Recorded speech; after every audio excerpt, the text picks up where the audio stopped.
When Mercy wore dust and silence. When Evelyn Harper stumbled from the stagecoach onto the sun-cracked street of Bitter Creek, Wyoming territory, her split lip still bleeding and her wedding dress torn at the shoulder, every man in sight knew exactly what she was, a mail-order bride whose husband had decided she wasn't worth keeping. The bruises around her throat told the rest of the story. She had $3, no family, and nowhere to run in a town where women like her either disappeared into brothels or graves. The crowd gathered, some with pity, most with calculation, and one man stepped forward with an offer that made no sense at all.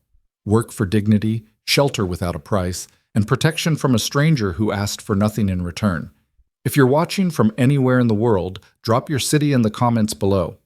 I want to see how far Evelyn's story travels. And if you believe some people are worth saving even when they've got nothing left to give, hit that like button and stay with me until the end. This is a story about what happens when mercy meets desperation on the American frontier. The stagecoach lurched to a stop in front of the Bitter Creek General Store, sending up a plume of dust that hung in the still August air like a dirty veil. Evelyn Harper didn't wait for the driver to open the door.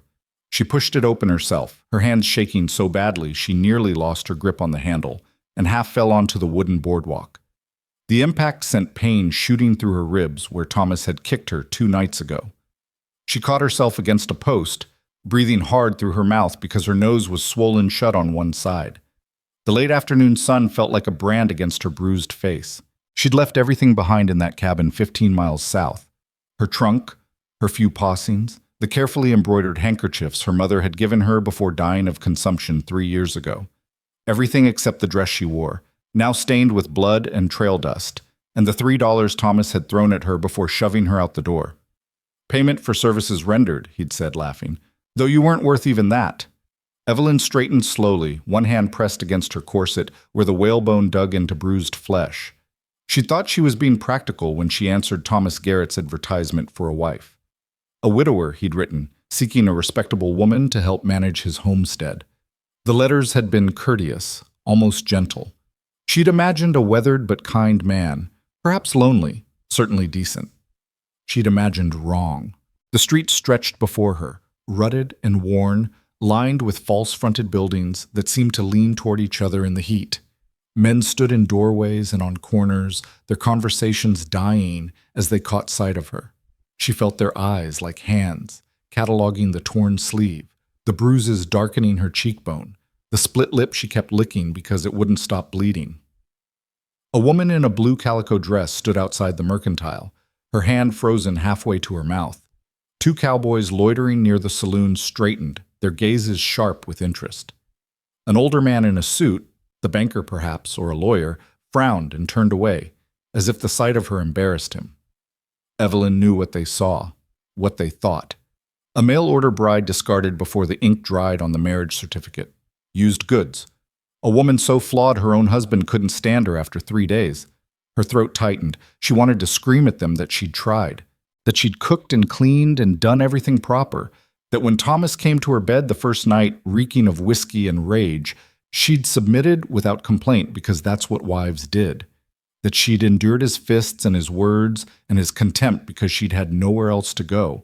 But screaming wouldn't change anything. It never did. Well, well. The voice came from her left, smooth and speculative. "Look what the stagecoach dragged in." Evelyn turned to see a man in an expensive jacket and string tie approaching, his boots polished to a high shine despite the dust. He was perhaps 40, with a neat beard and calculating eyes that swept over her like she was livestock at auction. "My name's Vernon Pike," he said, tipping his hat with exaggerated courtesy. "I own the Lucky Star Saloon. You look like you could use a hot meal and a place to rest." The way he said rest made Evelyn's skin crawl. "Thank you, but I'm fine." Her voice came out hoarse, barely above a whisper. Her throat still hurt where Thomas had choked her. "Don't look fine to me." Pike stepped closer, and she caught the scent of bay rum and cigar smoke. "Look like you need help. I'm a helpful man, Mrs. Garrett." The name tasted like ash, but it was still legally hers. "Ah." Pike's smile widened. "So Tom Garrett finally got himself a wife. Didn't last long, I see. Tom's got a temper, everyone knows it. Got worse after he lost his land in that poker game last spring. He paused, letting that information settle. But his loss could be your gain. I've got rooms above the saloon, clean sheets, 3 meals a day. All you'd have to do is serve drinks, be friendly to the customers. I don't think, of course, some girls do more than serve drinks. Pike's voice dropped to an intimate murmur. Make real good money that way. Pretty thing like you, even banged up, could earn enough to buy a ticket anywhere you want to go. Think about it.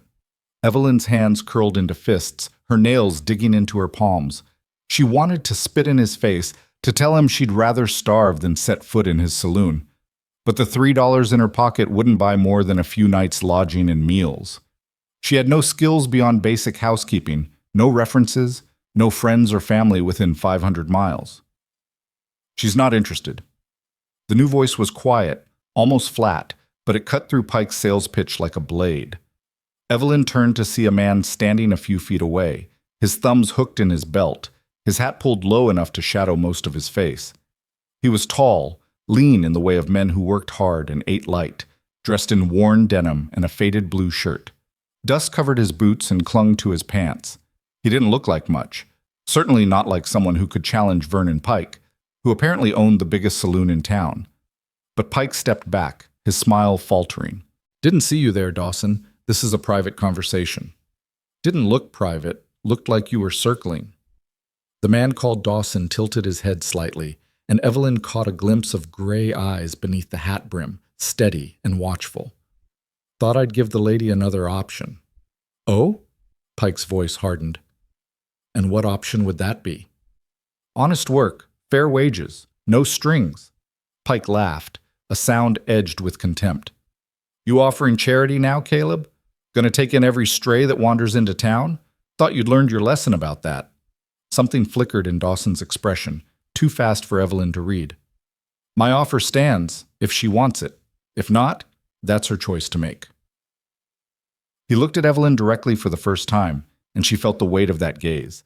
Not leering or calculating like Pike's, not pitying like the woman outside the mercantile, just assessing, like he was trying to figure out if she had any fight left in her. She wasn't sure she did, but something about the way he stood there, unhurried and unbothered by Pike's sneering or the gathering crowd of onlookers, made her want to find out. What kind of work? Her voice still sounded wrecked, but she forced the words out clearly. I've got a ranch about an hour's ride north. Run cattle, some horses. My housekeeper's sister took sick last month and she left to care for her. Haven't found a replacement yet. He paused, considering. You know how to cook? Clean? Mend? Yes. Basic housekeeping she could do. She'd been doing it since she was 12. Then the job's yours if you want it. Room and board plus $15 a month. Sundays off. You keep to yourself, do your work, we'll get along fine. $15 a month was a decent wage, more than fair for a woman with no references and visible proof of failure written across her face. It was also far less than Pike was probably offering, though his opportunity came with expectations that made her stomach turn. And the strings? Evelyn asked, because men like Pike had taught her that nothing came without a cost. Dawson's mouth twitched, not quite a smile. I need a housekeeper. You need work. That's the whole transaction. You do the job, you get paid, you're free to leave whenever you want. I'm not looking for anything else. Caleb Dawson, the righteous hermit, Pike said, his voice dripping with mockery. Living out there alone, nursing his grief and his grudges. You think working for him will be better than working for me? He'll work you half to death and bore you the other half. Man barely speaks 10 words in a week. Better silent than slimy, Dawson said without heat. He looked at Evelyn again. Your choice, ma'am. But decide quick. I've got supplies to load, and I'd like to be home before full dark. Evelyn looked between the two men, Pike with his oily charm and expensive clothes, Dawson with his dust and his quiet, and his eyes that didn't strip her naked just by looking. Behind them, the town watched and waited, ready to judge whatever choice she made. She'd made one terrible choice 3 months ago when she'd answered Thomas Garrett's advertisement. Every instinct she had left was screaming at her not to trust another man, not to put herself in another isolated place where no one could hear her scream. But she'd screamed plenty in Thomas's cabin, and it hadn't helped. And something about the way Dawson had said, your choice, like he actually meant it, like he'd walk away without argument if she said no, made her think maybe, just maybe, he was different. Or maybe she was a fool twice over. Either way, she was out of options. "I'll take the job," she said, her voice stronger now. "Mr. Dawson," Pike's expression darkened. "You're making a mistake. When you change your mind, and you will, don't come crying to me." "Won't be necessary," Dawson said. He gestured toward a wagon hitched outside the general store, loaded with sacks of flour and other supplies. "You need anything from inside before we go?" Evelyn thought about what she needed. A change of clothes that didn't smell like blood and fear, soap, perhaps a comb to work the tangles from her hair. But she had $3 to her name and no idea how long it would take to earn more. "No," she said. "I'm ready." Dawson nodded once, then turned and walked toward the wagon without looking back to see if she'd follow. After a moment, Evelyn did, her feet dragging with exhaustion and pain. She was aware of the whispers starting up behind her, the speculation and scandal and judgment. Let them talk. She'd survived worse than gossip. The wagon seat was high, and climbing up to it sent fresh agony through her ribs. She bit back a gasp and settled onto the hard wood, arranging her torn skirts as modestly as she could. Dawson swung up beside her with easy grace, gathering the reins. "One more thing," he said, not looking at her. "You've got injuries that need tending. There's a doctor in town, Doc Brennan. I can wait if you need to see him first." The kindness in the offer made Evelyn's throat tight. "I don't have money for a doctor." "I'll cover it. Take it out of your first month's wages if you want." She should say yes. Her ribs might be cracked, and her nose felt wrong, like maybe Thomas had broken something when he'd backhanded her. But the thought of being touched right now, even by a doctor, even for healing, made her want to crawl out of her skin. "Maybe later," she whispered. I need to be away from here." Dawson studied her for a long moment, then clicked his tongue and set the horses moving. The wagon lurched forward, and Evelyn gripped the edge of the seat to keep from swaying. As they rolled down the main street, she kept her eyes forward, refusing to look at the faces tracking their departure. They passed the last building and turned onto a rutted track heading north into open country. The land stretched out in all directions, brown grass and scattered sage beneath a sky so vast it made Evelyn feel small and exposed. The late afternoon sun slanted golden across the hills, beautiful in a stark way that matched nothing in her experience. She'd grown up in St. Louis, in a narrow house on a narrow street where the buildings pressed close and you could hear your neighbors through the walls. Even after her mother died and she'd gone to live with her aunt, she'd been surrounded by people and noise in the dense, cluttered life of the city. This emptiness felt like drowning in air. "You from back east?" Dawson asked, his voice startling her out of her thoughts. "St. Louis." Her hands twisted in her lap. "I came out here to marry Thomas Garrett. We corresponded for 3 months. He seemed different in his letters." "Most people do." There was no judgment in Dawson's tone, just a statement of fact. "Have you known him long, Thomas?" "Long enough to know his reputation." Dawson guided the horses around a deep rut. "He drinks heavy, gambles worse, and takes losing personal. Lost his homestead claim in a card game 6 months back, been living in a line shack on borrowed land ever since. Probably figured a wife might help him look respectable enough to get credit again." "He never mentioned any of that in his letters," Evelyn said bitterly. "He wrote about building a future, about wanting a partner. Men like Thomas want a servant they can use without paying wages. When you didn't fix all his problems the first day, he decided you weren't worth the trouble." Dawson paused. "Some men think women are either saints who'll save them or whores who'll ruin them. Can't imagine we're just people trying to get by, same as them." The observation was so unexpected, so quietly perceptive, that Evelyn found herself looking at him properly for the first time. His profile was weathered, his jaw shadowed with a few days' stubble, his nose slightly crooked like it had been broken and healed wrong. Not a handsome face exactly, but a lived-in one. Lines bracketed his mouth and creased the corners of his eyes, from squinting in the sun probably, but they gave him a look of perpetual weariness that seemed bone deep. "How old are you?" The question slipped out before she could stop it, and she immediately regretted it. "I'm sorry, that's rude." 34, Dawson said without offense. You? 23. You married before Thomas? No. She hesitated, then added, My mother died when I was 20. I lived with my aunt after that, but she had 6 children of her own, and one more mouth was a burden. When Thomas's advertisement appeared in the paper, she encouraged me to answer it, said it was a good opportunity, a chance at my own home. And now you're right back where you started. Dependent on strangers, no home of your own. The words could have been cruel, but Dawson said them matter-of-factly, like he was just describing the situation as it was. Evelyn found that easier to bear than sympathy would have been. Yes, she said simply. They rode in silence for a while, the only sounds the creak of the wagon, the jingle of harness, and the steady clip of hooves on packed earth. The sun sank lower, painting the sky in shades of orange and pink that seemed too beautiful for how Evelyn felt inside, bruised and hollow and scraped raw. The ranch is called the Broken Bell, Dawson said eventually. About 600 acres, decent grazing. I run maybe 200 head of cattle, plus a dozen horses.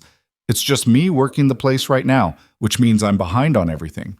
The house needs cleaning, I've been eating out of cans for a month, and I've got mending piled up that would take a week to get through. I can do all of that, Evelyn said, eager to prove she could earn her keep. I'm a good cook. I can make a dollar stretch. And I know how to mend anything short of leather tack. Good. Dawson glanced at her. The work's honest, and I expect it done properly. But I won't push you until you're healed. First few days, just do what you can manage. After that, we'll settle into a routine. The pragmatism in his voice steadied something in Evelyn's chest. This was a transaction, simple and clear. She would work, he would pay her, and there would be no expectations beyond that. No pretense of romance or rescue, no debts that couldn't be calculated in dollars and tasks completed. She could manage that, maybe. The land began to change as they traveled north, the flat plains giving way to rolling hills dotted with juniper and pine. A creek appeared to their left, its water running clear over smooth stones. The air grew cooler, carrying the scent of sage and something else. Wildflowers, maybe, or just the clean smell of places where people didn't crowd together. As the sun touched the horizon, Dawson pointed ahead to where a cluster of buildings sat in a shallow valley, nestled against the side of a hill. There. That's home. Evelyn leaned forward, studying the ranch. The main house was a simple structure, one story with a covered porch running along the front. The wood looked weathered but sound, and smoke rose from the chimney in a thin gray thread. Beyond the house stood a barn, a chicken coop, several corrals, and a few smaller outbuildings she couldn't identify in the fading light. It looked sturdy, practical, lonely. They rolled into the yard, and Dawson pulled the wagon to a stop near the porch. He climbed down stiffly, like he'd been in the saddle too long, and came around to offer Evelyn his hand. She hesitated, then took it. His palm was calloused and rough, his grip firm but careful, like he knew she was hurt and was trying not to cause more pain. He helped her down, then released her immediately, and stepped back. Front door's open, he said. Go on in and pick whichever bedroom suits you. There's 2 besides mine, one upstairs, one down. I'll bring your things. He stopped, seeming to remember she didn't have any things. Right. Well, there's probably some old clothes in the chest in the upstairs room. My wife's things. They might fit. The words hung in the air, awkward and heavy. Evelyn looked at him sharply. You're married? Widowed. 4 years now. I'm sorry. Dawson shrugged, a gesture that said he'd heard those words too many times to find comfort in them anymore. Go on inside. I'll tend the horses and bring in the supplies. Then we'll see about supper. Evelyn walked slowly to the porch, every step a reminder of her battered body. The front door opened with a creak, and she stepped into a dim interior that smelled of dust and wood smoke and loneliness. The main room served as kitchen and sitting area combined. A large fireplace dominated one wall, a cook stove stood in the corner, and a scarred table with 4 mismatched chairs occupied the center of the space. Shelves lined the walls, holding dishes and cooking implements and a few books. Everything was coated in a fine layer of dust that suggested weeks of neglect. 2 doors opened off the main room, one to her left, one to her right. A narrow staircase led upward into darkness. Evelyn found a lamp on the table, managed to get it lit with shaking hands, and carried it upstairs.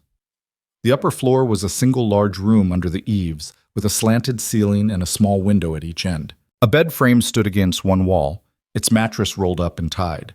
A dresser and a wooden chest completed the furnishings.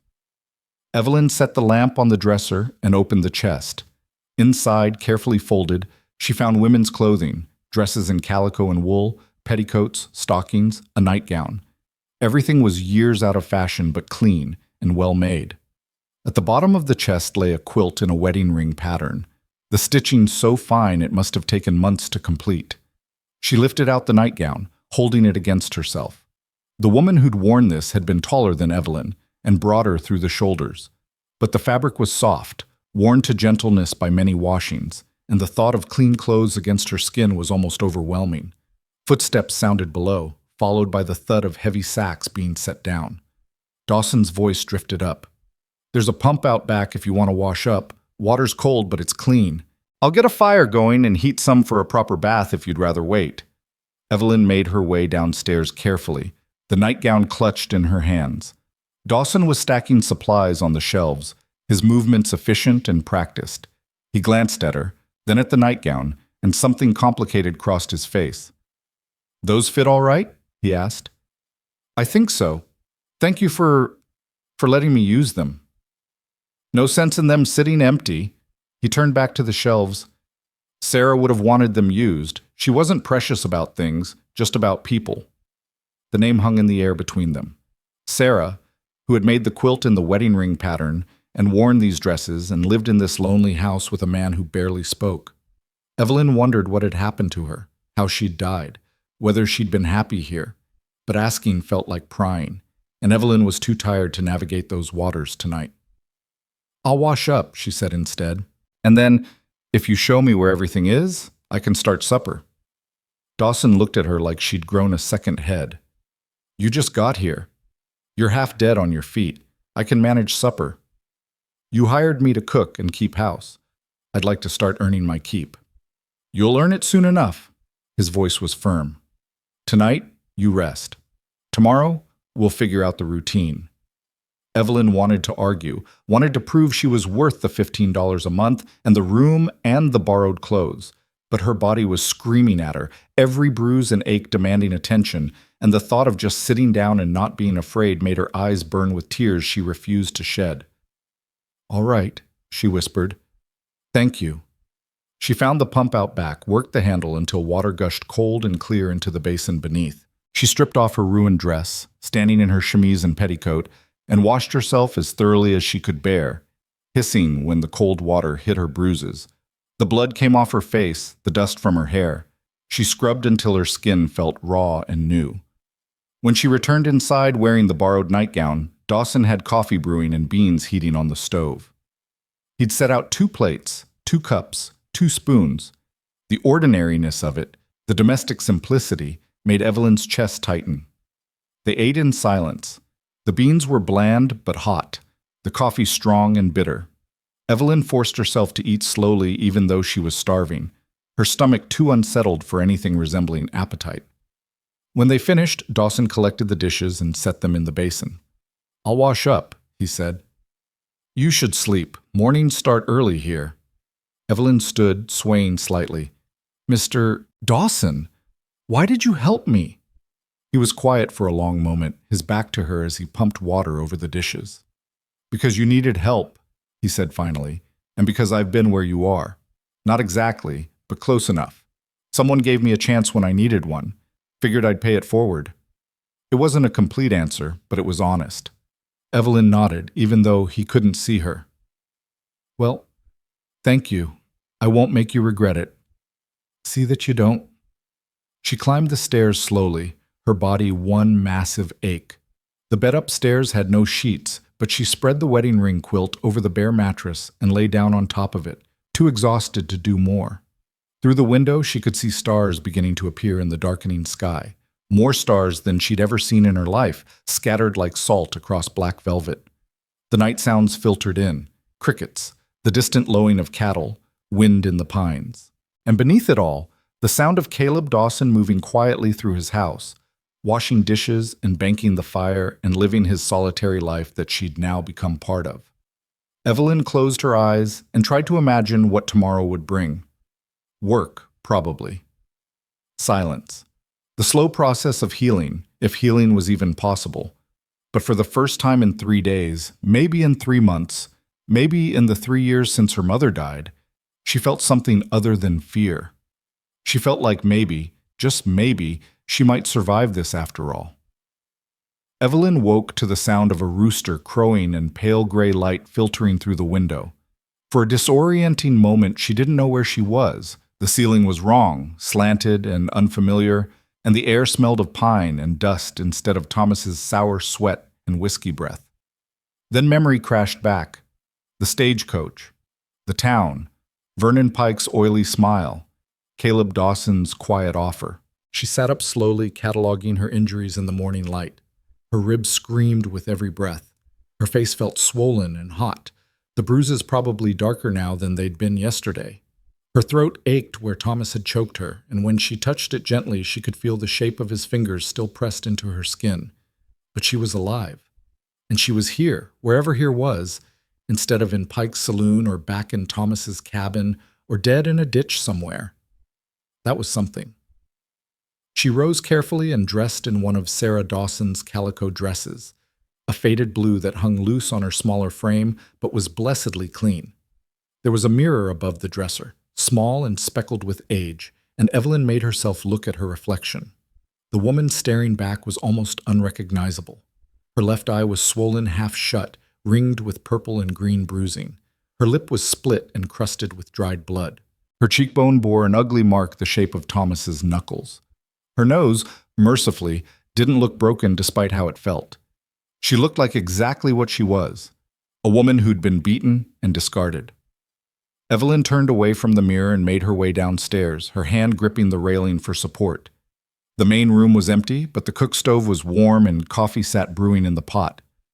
Through the window, she could see Dawson crossing the yard toward the barn, a bucket in each hand.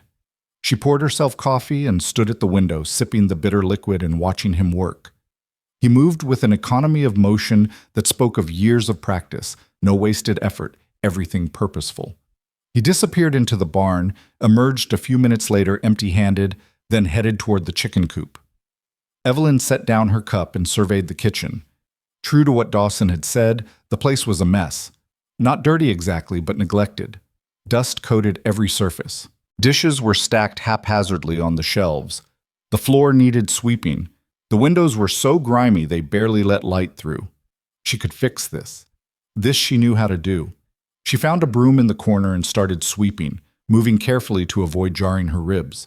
The rhythmic motion was soothing, familiar, something to focus on besides the ache in her body and the chaos in her mind. She swept the entire main floor, then filled a bucket with water from the pump and began washing the windows. She was halfway through the second window when the front door opened and Dawson stepped inside, carrying a basket of eggs. He stopped when he saw her, his expression shifting to something that might have been disapproval. "Thought I told you to rest," he said. "I've rested enough." Evelyn wrung out her rag and moved to the next window.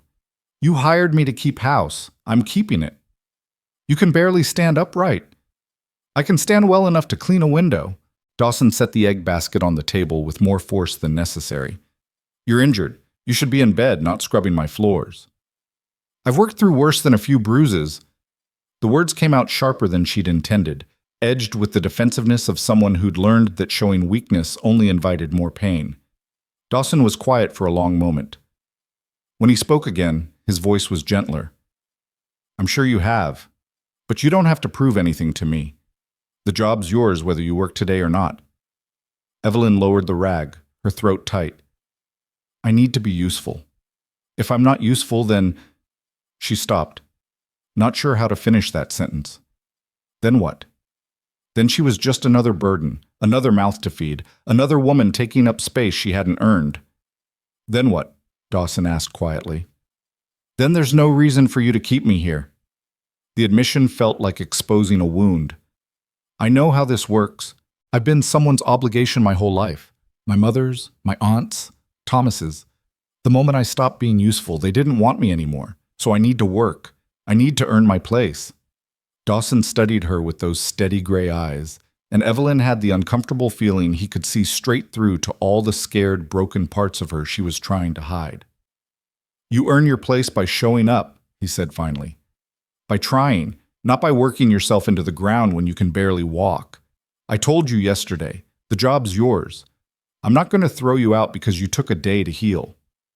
You don't know me. You don't know if I'm worth keeping." "No," he agreed. "And you don't know me. Don't know if this place is worth staying. So how about we both take it one day at a time and see how it goes?" The simplicity of it, the lack of expectations or demands beyond basic mutual decency, made Evelyn's eyes burn. She blinked hard and turned back to the window, scrubbing at a stubborn spot to hide the fact that her hands were shaking. "Fine," she said, "one day at a time, but I'm still cleaning these windows." She heard what might have been a sigh behind her, then footsteps retreating. "Suit yourself, but if you need to stop, stop. I'll be in the barn if you need anything." After he left, Evelyn finished the windows, then moved on to washing the dishes and organizing the shelves. Every movement hurt, but the pain was almost welcome. Something concrete to focus on, a distraction from the thoughts that kept circling in her mind like buzzards. She'd trusted Thomas, believed his letters, his promises of partnership and respect, and she'd been wrong in the most brutal way possible. Now she was trusting Caleb Dawson, a man she'd known for less than a day, who'd offered her shelter and work without asking for anything in return. Every rational part of her brain screamed that this was foolish, that men didn't help women without expecting payment of some kind, that she was setting herself up for another disaster. But what choice did she have? She could go back to Bitter Creek and accept Vernon Pike's offer, sell herself piece by piece until there was nothing left. She could try to find work elsewhere, though with no references and a face full of bruises that marked her as trouble. Or she could stay here and hope that Dawson meant what he said. One day at a time. She could manage that. Maybe. By the time Dawson returned for the midday meal, Evelyn had cleaned the kitchen, organized the pantry, and started a pot of stew with vegetables and salt pork she'd found in the larder. She'd also found a sewing basket and mended 3 of his shirts that had been sitting in a pile with torn seams and missing buttons. Dawson stood in the doorway staring at the transformed kitchen, his hat in his hands. "You've been busy." "You said you were behind on everything. I thought I'd make a start." Evelyn stirred the stew, not looking at him. "It'll be ready to eat in about an hour." "Smells good." He hung his hat on a peg by the door and washed his hands in the basin. "Thank you." The gratitude in his voice was so genuine, so lacking in expectation of further service, that Evelyn felt something in her chest loosen slightly. They ate together at the scarred table, the silence between them more comfortable than it had been the night before. The stew was simple but hot, and Dawson ate like a man who'd been living on beans and hardtack for too long. He didn't speak much, but he didn't need to. The appreciation was clear in the way he went back for seconds, then thirds. "My wife used to make stew like this," he said eventually, soaking up the last of the broth with a piece of bread. "She'd put in whatever we had on hand, and somehow it always tasted like something special."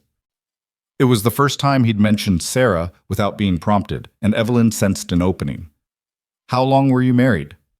6 years, met her in Colorado, brought her back here when I claimed this land." His voice was matter-of-fact, but his hands tightened slightly on his spoon. "She died in childbirth, the baby too, boy. He lived about an hour." The words were spare, almost brutal in their simplicity, but the pain beneath them was vast. Evelyn felt it like a presence in the room, heavy and old. "I'm sorry," she said, knowing the words were inadequate but not knowing what else to offer. "It was 4 years ago, still feels like yesterday sometimes." Dawson pushed back from the table and stood, collecting the dishes. "Doctor said she was built too narrow, that pregnancy was dangerous for her. But we wanted a family, she wanted it, so we tried." He paused at the basin, his back to Evelyn. "Turned out wanting something isn't enough to make it happen." Evelyn thought about her own wants. A home, a partner, a life that felt secure. She'd wanted those things desperately, and wanting them had led her straight into Thomas Garrett's fists. "No," she agreed quietly, "it isn't."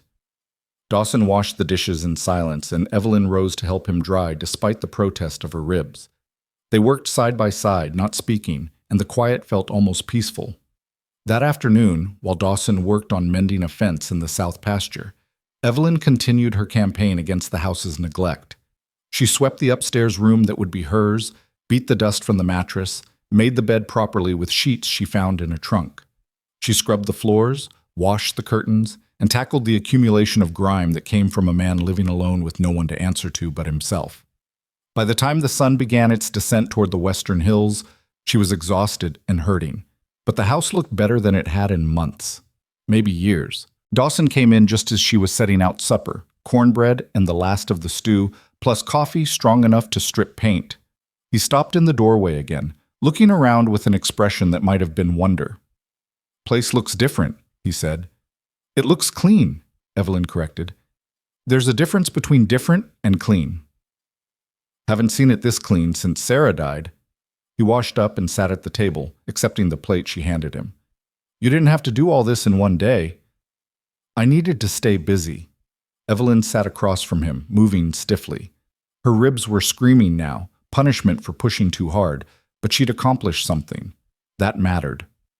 They ate in companionable silence until Dawson said, "There's a soaking tub in the lean-to behind the house. If you want, I can heat water for a bath after supper. Might help with the soreness." The offer was practical, almost clinical, but Evelyn felt heat rise in her cheeks anyway. The thought of undressing, of being that vulnerable even with a door between them, made her skin crawl with anxiety. Dawson seemed to read her hesitation. "I'll be in the barn doing evening chores. You'll have privacy. Just knock on the barn door when you're done and I'll come drain the tub." "You don't have to." "I know I don't have to, but hot water helps bruises heal faster, and you've got plenty of those." He stood and started clearing the table. "Consider it part of your recovery. Doctor's orders, except without the doctor." Evelyn wanted to argue, but the thought of hot water against her aching body was too tempting to resist. "All right, thank you." An hour later, she was submerged in the soaking tub, water heated to just below scalding, and for the first time in days, she felt something like relief. The heat seeped into her bruised muscles, loosening the knots of tension she'd been carrying. She stayed until the water began to cool, then dried herself carefully and dressed in the borrowed nightgown. When she knocked on the barn door, Dawson emerged without comment and went to drain the tub while she climbed the stairs to her room. She was asleep before her head fully settled on the pillow, the wedding ring quilt pulled up to her chin. The days that followed fell into a pattern. Evelyn woke early, made coffee and breakfast, cleaned whatever part of the house or yard needed attention.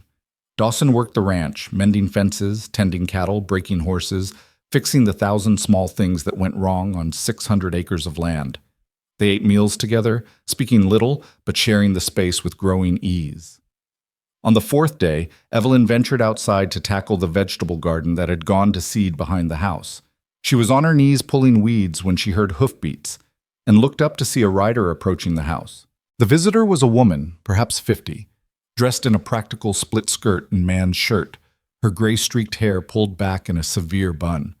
She dismounted with the ease of someone who'd spent a lifetime on horseback and tied her horse to the porch rail. "You must be the new housekeeper," the woman said, her sharp eyes taking in Evelyn's fading bruises with a single comprehensive glance. "I'm Margaret Brennan. My husband's the doctor in Bitter Creek, but I run a small ranch about 10 miles east. Heard Caleb hired someone." Evelyn stood slowly, brushing dirt from her borrowed dress. "Evelyn Harper. Mrs. Harper." "Garrett, I heard." Margaret's expression was neutral, but there was sympathy in her eyes. "Also heard your husband wasn't much of a husband. Glad you got away from him." The bluntness was startling, but not unwelcome. Evelyn found she was tired of polite fiction, of people pretending not to see what was written all over her face. "Thank you," she said simply. Margaret glanced toward the barn where Dawson was working. "Caleb's a good man. Had some hard years, but he's solid. Treats his animals better than most people treat their families. You'll be safe here." "I'm beginning to see that." "Good." Margaret's tone turned brisk. "I brought some things, figured you might need them. Women's necessities, some salve for those bruises, a couple of dresses that might fit better than Sarah's old ones. They're in my saddlebag." Evelyn's throat tightened. "You didn't have to." "Didn't have to? Wanted to. We look out for each other out here. Too spread out not to." Margaret retrieved a cloth bag from her saddle and handed it to Evelyn. There's also some herbs in there. Make a tea from the ones wrapped in brown paper. Helps with pain and inflammation. The ones in white paper help you sleep if you're having nightmares. The casual acknowledgement that of course Evelyn would be having nightmares made her eyes burn. Thank you, Mrs. Brennan. Margaret, and you're welcome. The older woman paused, then added more gently, It gets better. Not easy and not fast, but it does get better. You just have to give it time. Evelyn nodded, not trusting her voice. Margaret patted her shoulder once, firm and brief, then remounted and rode off with a wave toward Dawson, who'd emerged from the barn to watch. That night, Evelyn made tea from the brown paper herbs and sat on the porch watching the sunset behind the mountains. The tea was bitter but soothing, and she felt the constant ache in her ribs ease slightly as she sipped it. Dawson joined her after finishing his chores, carrying his own cup of coffee. He settled into the other chair with a sigh that spoke of a long day's work. "Margaret bring you supplies?" he asked. "Yes, she was very kind. Margaret's good people. Her and Doc Brennan both. They help where they can." He sipped his coffee. "She say anything else?" "That you're a good man, that I'll be safe here." Dawson made a non-committal sound. Margaret's got opinions about everything. Sometimes they're even right. Evelyn smiled slightly, the expression pulling at her healing lip. She seems like the kind of person who's usually right. Unfortunately. Dawson was quiet for a moment, then said, "You settling in all right? Everything you need?" "Yes, more than I expected, honestly." "Good." He hesitated, then added, "You've done good work this week. House looks better than it has in years. Meals are excellent. You're earning your keep and then some." The praise made Evelyn's chest warm. "Thank you. Just stating facts." Dawson stood, draining the last of his coffee. "I'm heading into town tomorrow for supplies. You need anything? Make a list. And if you want to come along, you're welcome. Or you can stay here if you'd rather." The thought of going back to Bitter Creek, of facing the stares and whispers and Vernon Pike's knowing smirk, made Evelyn's stomach turn. But the thought of staying here alone, of being isolated with no one in shouting distance, brought a different kind of anxiety. "I'll think about it," she said. "Fair enough. Let me know in the morning." He collected both cups and went inside, leaving Evelyn alone with the gathering darkness and the sound of crickets in the grass. She stayed on the porch until full dark, wrapped in one of Sarah's old shawls, watching stars appear one by one in the vast sky. The quiet was still unsettling, so different from the city's constant noise, but it was beginning to feel less like drowning and more like breathing room. The next morning, she told Dawson she'd stay at the ranch. He accepted this without comment, gave her a list of simple chores to occupy the day, and drove off in the wagon just after dawn. Evelyn worked through the morning, washing linens and hanging them to dry in the sun, weeding the garden, feeding the chickens. The tasks were mundane but satisfying, and she fell into an almost meditative rhythm. She was beating dust from a rug when she heard a horse approaching and looked up to see a rider. A man, alone, coming from the south at an easy trot. Her first instinct was to run inside and bolt the door, but she forced herself to stay put, the rug beater gripped tight in her hands, and waited. The rider was young, maybe 25, dressed in range clothes that had seen better days. He had an open, friendly face and a ready smile that he turned on Evelyn as he reined in his horse. "Morning, ma'am," he called. "Is Caleb around?" "He's gone to town. Should be back this afternoon." Evelyn kept her voice level, her posture straight despite her hammering heart. "Ah, that's all right. I'm Ben Morrison from the Double M Ranch about 20 miles west. Just wanted to talk to Caleb about buying one of his horses. Heard he's got a good mare ready to sell." "I can tell him you stopped by." Appreciate it." Ben's eyes dropped to the bruises on Evelyn's face, faded now to yellow and green but still visible. His smile faded. "You doing all right, ma'am? Those look like they hurt." "I'm fine," Evelyn said automatically. "Right." Ben's tone suggested he didn't believe her but was too polite to press. "Well, you tell Caleb I'll come back in a few days to talk horses. And ma'am, you need anything, help, or someone to ride for the law, or just another person around, the Double M's not that far. My ma would be happy to have you visit." The offer was genuine, without any undertone of threat or expectation, and it made Evelyn's throat tight again. "Thank you, Mr. Morrison." "Ben, please." He tipped his hat. "You take care now." He rode off, and Evelyn stood watching until he disappeared over the rise. Then she went inside and made herself tea from Margaret's herbs, her hands shaking slightly with the aftermath of fear that hadn't materialized into danger. When Dawson returned that afternoon, wagon loaded with supplies, she told him about Ben's visit while helping him unload. "Ben's good people," Dawson said, hefting a sack of flour. "His family's been in the territory longer than most. If he said you could count on them, you can." "Everyone here seems—" Evelyn searched for the right word.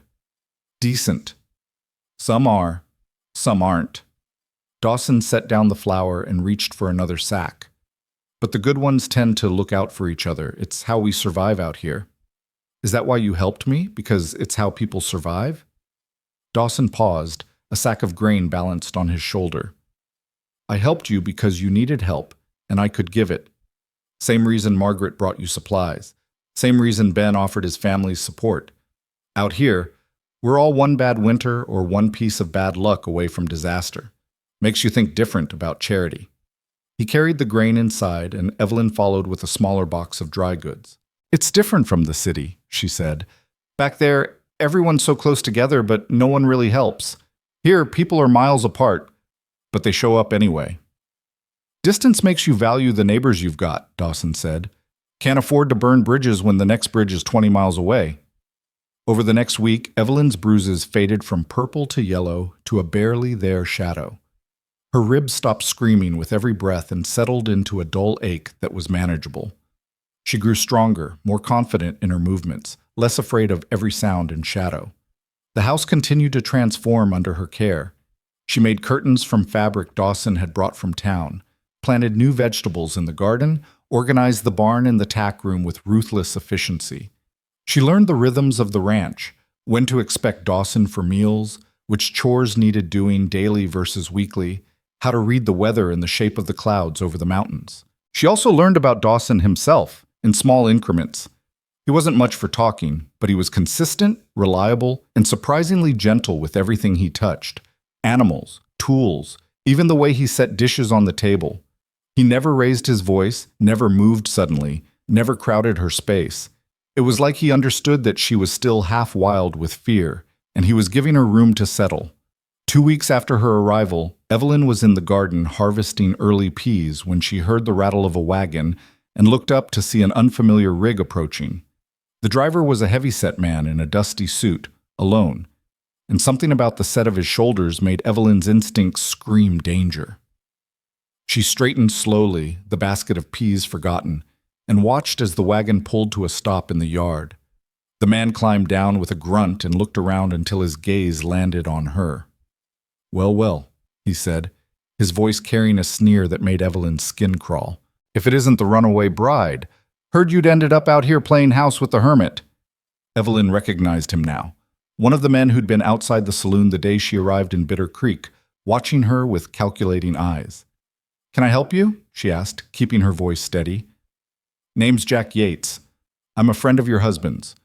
Tom asked me to check on you, make sure you're being treated proper." His smile was all teeth, no warmth. "He's worried about you, you know. Feels bad about the misunderstanding." "There was no misunderstanding." Evelyn's hands clenched at her sides. "And he's not my husband anymore." "Now, legally speaking, he is. Marriage is binding, little lady. Can't just run off because you had a spat." Yates took a step closer, and Evelyn held her ground even though every instinct told her to run. "Tom wants you to come home. Says he's willing to forgive you for making such a fuss." "No." "No?" Yates's expression darkened. "You don't get to say no. You're his wife, his property, legally, and he wants you back." She said no. Dawson's voice came from behind Yates, flat and cold.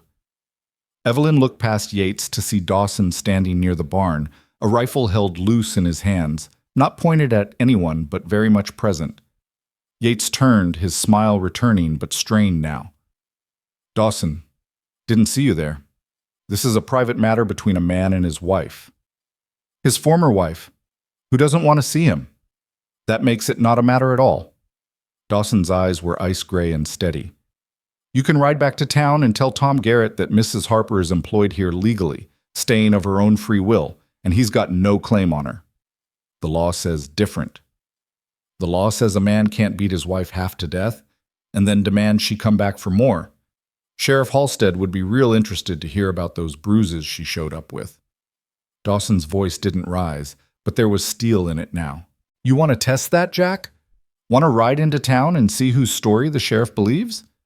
Yates's jaw worked, his face reddening. Tom's not going to like this. Tom can come talk to me himself if he has a problem, but he sends you or anyone else out here to harass Mrs. Harper again. We're going to have a different kind of conversation. The rifle shifted slightly, still not pointed at Yates, but the implication clear.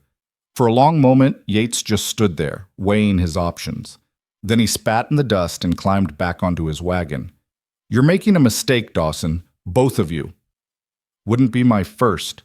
Dawson watched as Yates turned the wagon and drove off, not lowering the rifle until the wagon was out of sight over the ridge. Then he walked to where Evelyn stood, her hands shaking now that the danger had passed. You all right? He asked quietly. Yes. Thank you. Her voice came out thin, breathless. I didn't expect Thomas to send someone. Men like Thomas don't let go easy. They see it as losing, and they can't stand to lose. Dawson leaned the rifle against the fence and turned to face her fully. He might try again, might come himself next time. You need to be ready for that. I don't know how to be ready. The admission felt like failure. I don't know how to fight him. You don't fight him. You outlast him. Dawson's expression was serious. Men like that, they're counting on you being afraid, being alone, having nowhere to go. But you're not alone.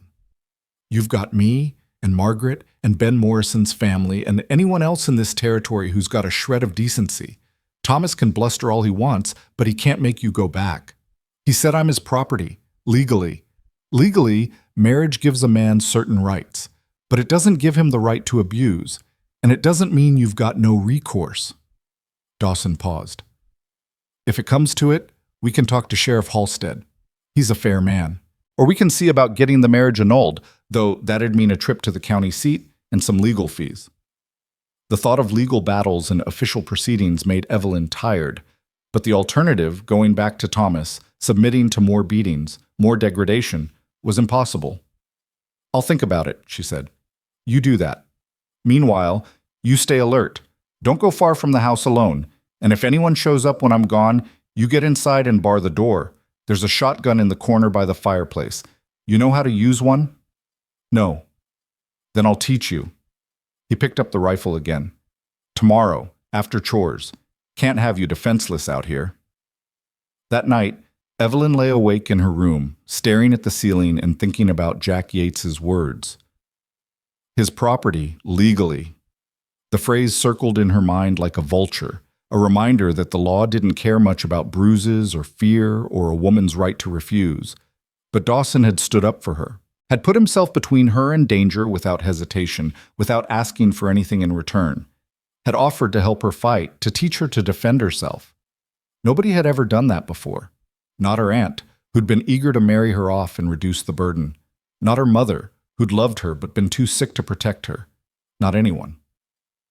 Evelyn pulled the wedding ring quilt up to her chin and closed her eyes, and for the first time since leaving Thomas's cabin, she let herself imagine a future that didn't involve running, a future where she stayed, where she learned to shoot and to stand her ground, where she built something resembling a life.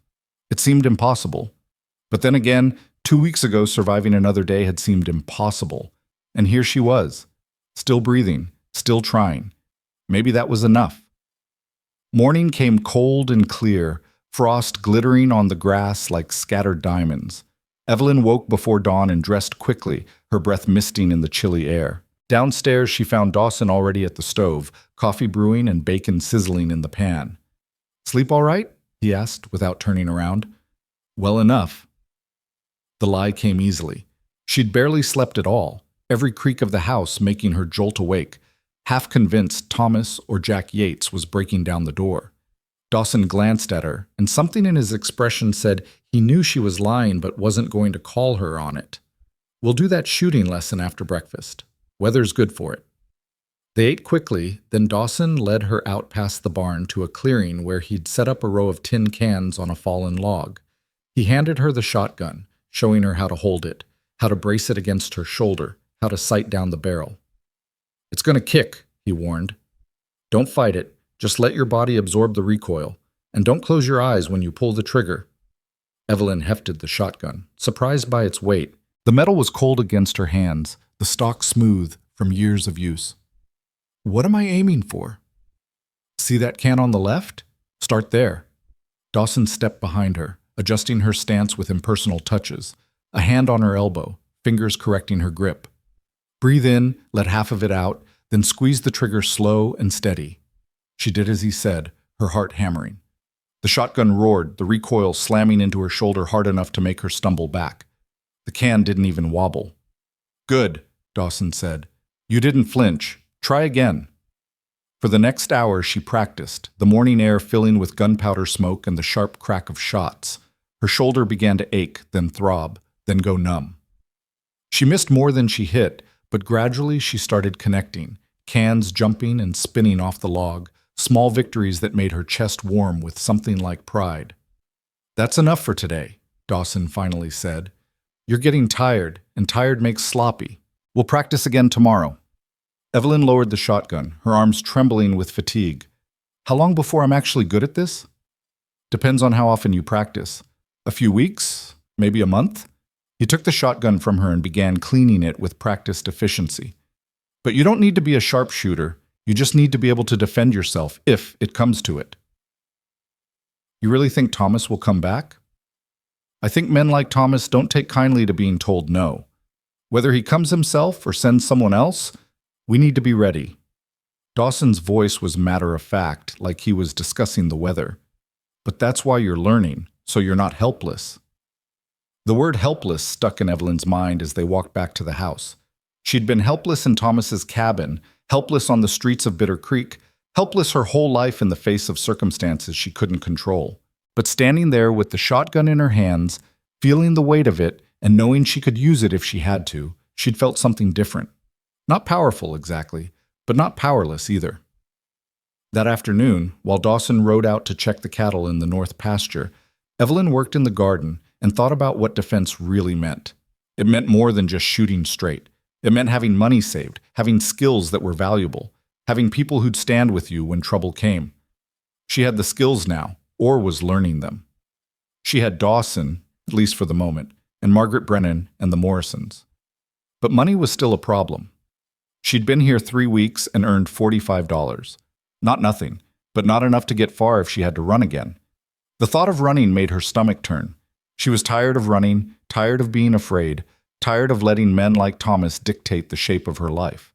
But she didn't know how to stop, didn't know how to stand and fight when the law itself said she belonged to someone else. She was still wrestling with these thoughts when she heard hoofbeats and looked up to see not one rider, but 3, approaching from the direction of town. Her first instinct was to run for the house, grab the shotgun, bar the door. But something made her hold her ground, the garden hoe gripped tight in her hands. The lead rider was Sheriff Halstead, a broad-shouldered man in his 50s with a silver star pinned to his vest. Behind him rode 2 deputies, both young and serious-faced. They reined in at the edge of the yard, and Halstead tipped his hat to Evelyn. "Afternoon, ma'am. You must be Mrs. Harper. I'm Sheriff Halstead. Mind if we have a word?" "What about?" Evelyn's voice was steadier than she felt. "About Tom Garrett, and some allegations he's made." Halstead dismounted with a grunt, his deputies following suit. "Is Caleb Dawson around?"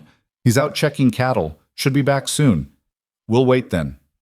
Halstead's gaze took in the garden, the neat yard, the smoke rising from the chimney. "Place looks good. Heard Caleb hired on a housekeeper. Seems to be working out." Evelyn said nothing, just waited for the other shoe to drop. Halstead sighed. "Look, Mrs. Harper, I'm going to be straight with you. Tom Garrett came into my office yesterday claiming Caleb Dawson kidnapped you, held you here against your will, said you're his lawful wife and he wants you returned to him." The words hit Evelyn like a fist to the gut. "That's a lie." I figured it might be, given the state you were in when you arrived in town. But I've got to investigate the claim. That's my job. Halstead's expression was sympathetic but firm. So I'm asking, are you here of your own free will?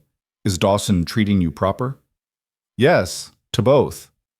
Evelyn lifted her chin, meeting the sheriff's eyes directly. Mr. Dawson offered me work when I had nowhere else to go.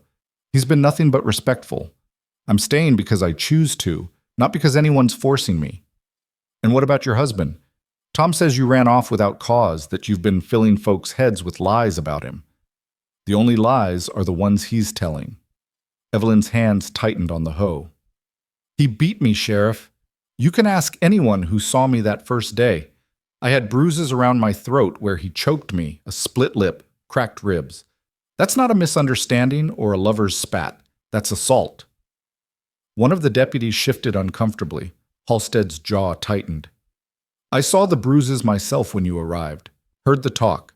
But legally, a man's got certain rights regarding his wife, and unless you can prove he's a danger, how much more proof do you need than the marks he left on her body? Dawson's voice cut across the yard, hard and cold. He rode in on his horse, his posture relaxed but his eyes sharp as he took in the scene. He dismounted in one smooth motion and walked to stand beside Evelyn, not touching her but close enough that his presence felt like a wall between her and the sheriff. Caleb, Halstead nodded. We were just discussing I heard what you were discussing. You're here because Tom Garrett filed a complaint. Let me guess. He claims I stole his wife, and he wants her back. That's the gist of it. And what does the law say about a man who beats a woman half to death? Dawson's voice was level, but there was fury underneath it, banked and controlled. Because that's what Tom did. I saw the bruises myself when she got off that stagecoach. Everyone in town saw them. You gonna tell me that's legal? That a man can do that and then demand his victim come back for more? I'm not saying it's right, but you're not saying it's wrong either. You're standing here telling Mrs. Harper that because a piece of paper says she's Tom Garrett's wife, she's got no choice but to go back to him. Dawson took a step forward, and the deputies' hands drifted toward their guns. That's not law, Sheriff. That's cowardice dressed up as duty. Halstead's face reddened. Watch yourself, Dawson. I'm trying to handle this fair. Fair would be arresting Tom Garrett for assault. Fair would be protecting Mrs. Harper instead of threatening to send her back to the man who hurt her. Dawson's voice was still quiet, but it carried the weight of absolute conviction. You want to take her? You'll have to go through me first. The silence that followed was taut as a stretched wire. Evelyn held her breath, watching the sheriff's face, trying to read which way he'd jump. The deputies looked uncertain, their hands still hovering near their weapons. Finally, Halstead let out a long breath. Nobody's taking anybody anywhere today. I came to investigate a complaint, and I have. Mrs. Harper says she's here of her own will, and I've got no evidence otherwise. He looked at Evelyn, his expression softening slightly. But you should know, ma'am, that Tom's not going to let this go. He's got pride, and he's got friends, and he's going to keep making trouble.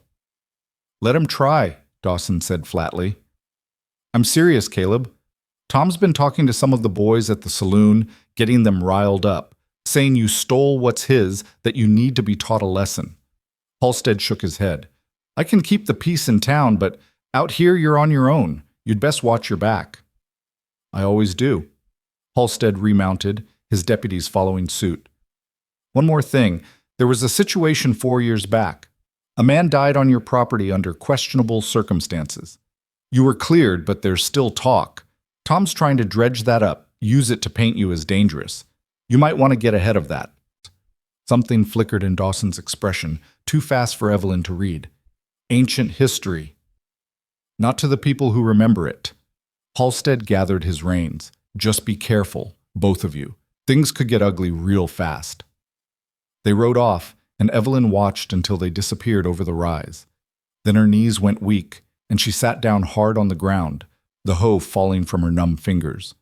Dawson crouched beside her. You all right? What did he mean about a man dying here? The question came out sharper than she'd intended. What happened 4 years ago? Dawson was quiet for a long moment, his eyes distant. You want the short version or the truth? The truth. He stood and walked to the porch, settling onto the steps. After a moment, Evelyn followed and sat beside him, leaving space between them. 4 years ago, Sarah was pregnant, Dawson said, his voice flat and factual. About 7 months along. I was working on the south fence line when a man showed up at the house.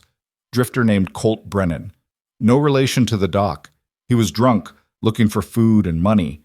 Sarah tried to give him what we could spare, but it wasn't enough for him. He wanted more. Evelyn's chest tightened.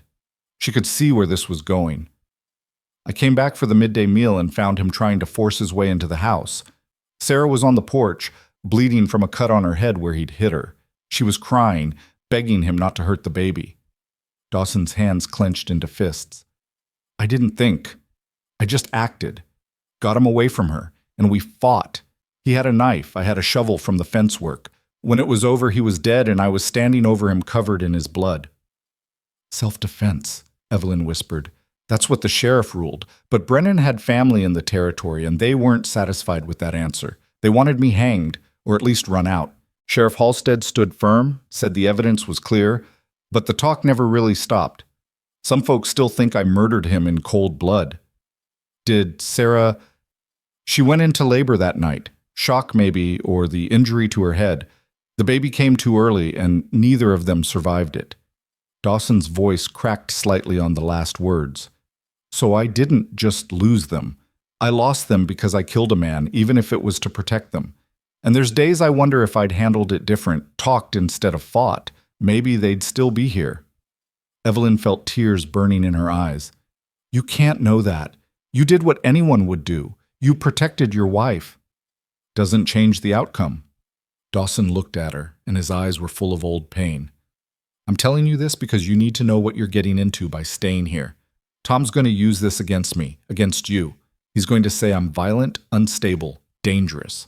And some people are going to believe him because they want to believe the worst. I don't care what people believe. The words surprised Evelyn with their vehemence. I know what I've seen. You've been nothing but kind and decent to me.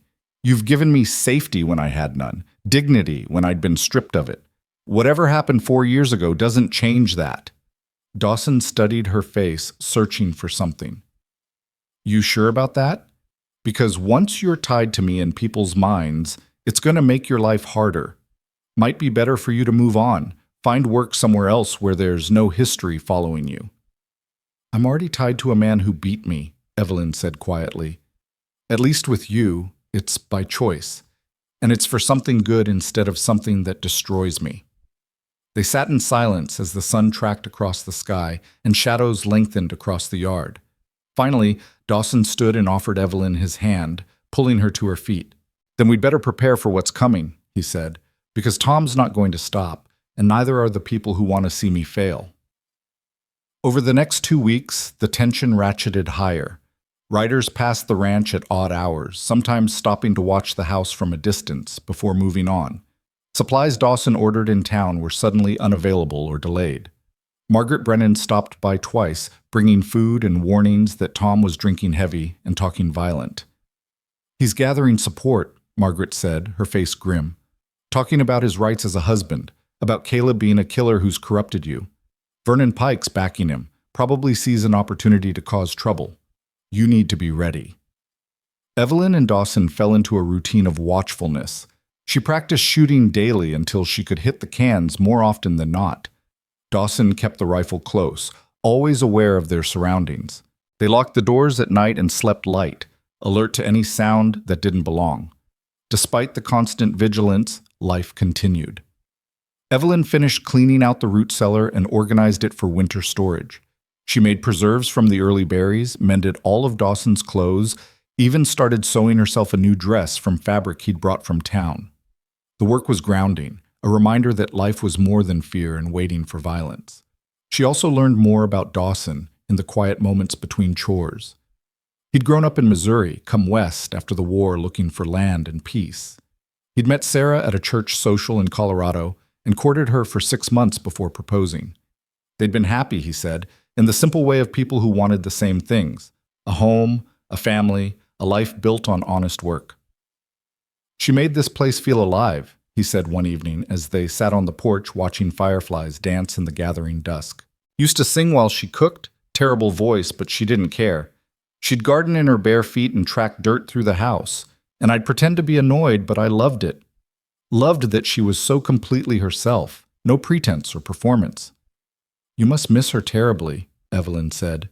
Every day. But it's different now than it was at first.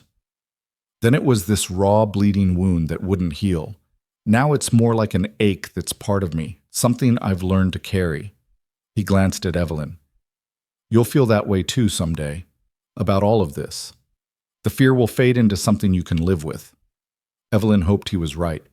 But as the days passed and the sense of impending confrontation grew stronger, she wondered if she'd live long enough to find out. The confrontation came on a Saturday, 3 weeks after Sheriff Halstead's visit. Evelyn was hanging laundry when she heard the thunder of multiple horses and turned to see 6 riders approaching fast. Tom Garrett led the group, his face flushed with whiskey and rage. Behind him rode Jack Yates, Vernon Pike, and 3 other men Evelyn recognized from the saloon. She dropped the laundry basket and ran for the house, shouting for Dawson. He emerged from the barn, rifle in hand, and positioned himself between the approaching riders and the porch where Evelyn stood. That's far enough, Dawson called as the riders pulled up 20 feet away. You're on my property uninvited. State your business or leave. Tom dismounted, swaying slightly. I'm here for my wife. You've had your fun playing house, Dawson, but it's time she came home where she belongs. Mrs. Harper doesn't want to go with you, Dawson said, his voice level. She's made that clear to you, to me, and to the sheriff. You need to accept it and move on. The hell I do. Tom took a step forward, and Dawson raised the rifle slightly. Tom stopped, his hands spread in mock surrender. Easy now. I'm not here to fight. Just here to collect what's mine. I'm not yours, Evelyn called from the porch, her voice shaking but clear. I never was. You wanted a servant you could abuse, and when I didn't break fast enough, you threw me away. You don't get to change your mind now. Tom's face darkened. You ungrateful bitch. I gave you a home, a name, and this is how you repay me? By whoring yourself to a killer? Watch your mouth, Dawson said, and there was ice in his voice now. You've got 3 seconds to get back on your horse and leave. After that, you're trespassing, and I'm within my rights to defend my property. Your property? Tom laughed, ugly and harsh. She's my property, legal and binding. You can't keep her from me. He doesn't have to keep me from you, Evelyn said, and she stepped off the porch with the shotgun Dawson had taught her to use, holding it steady despite her trembling hands. I'm keeping myself from you, and if you try to take me, I'll put a hole in you big enough to see daylight through. The men behind Tom shifted nervously. Vernon Pike's smile had faded. Jack Yates looked uncertain. Tom stared at Evelyn, at the shotgun pointed at his chest, and something like realization crossed his face. She wasn't the same broken woman he'd thrown from his cabin. She'd found her spine somewhere in the last month, and she wasn't afraid of him anymore. Or if she was afraid, she was more angry than scared, and that made her dangerous. You'll regret this, Tom said finally, his voice low and venomous. Both of you. I'll make sure of it. You can try, Dawson said. But you come on my land again, you come near Mrs. Harper again, and I won't hesitate. Clear?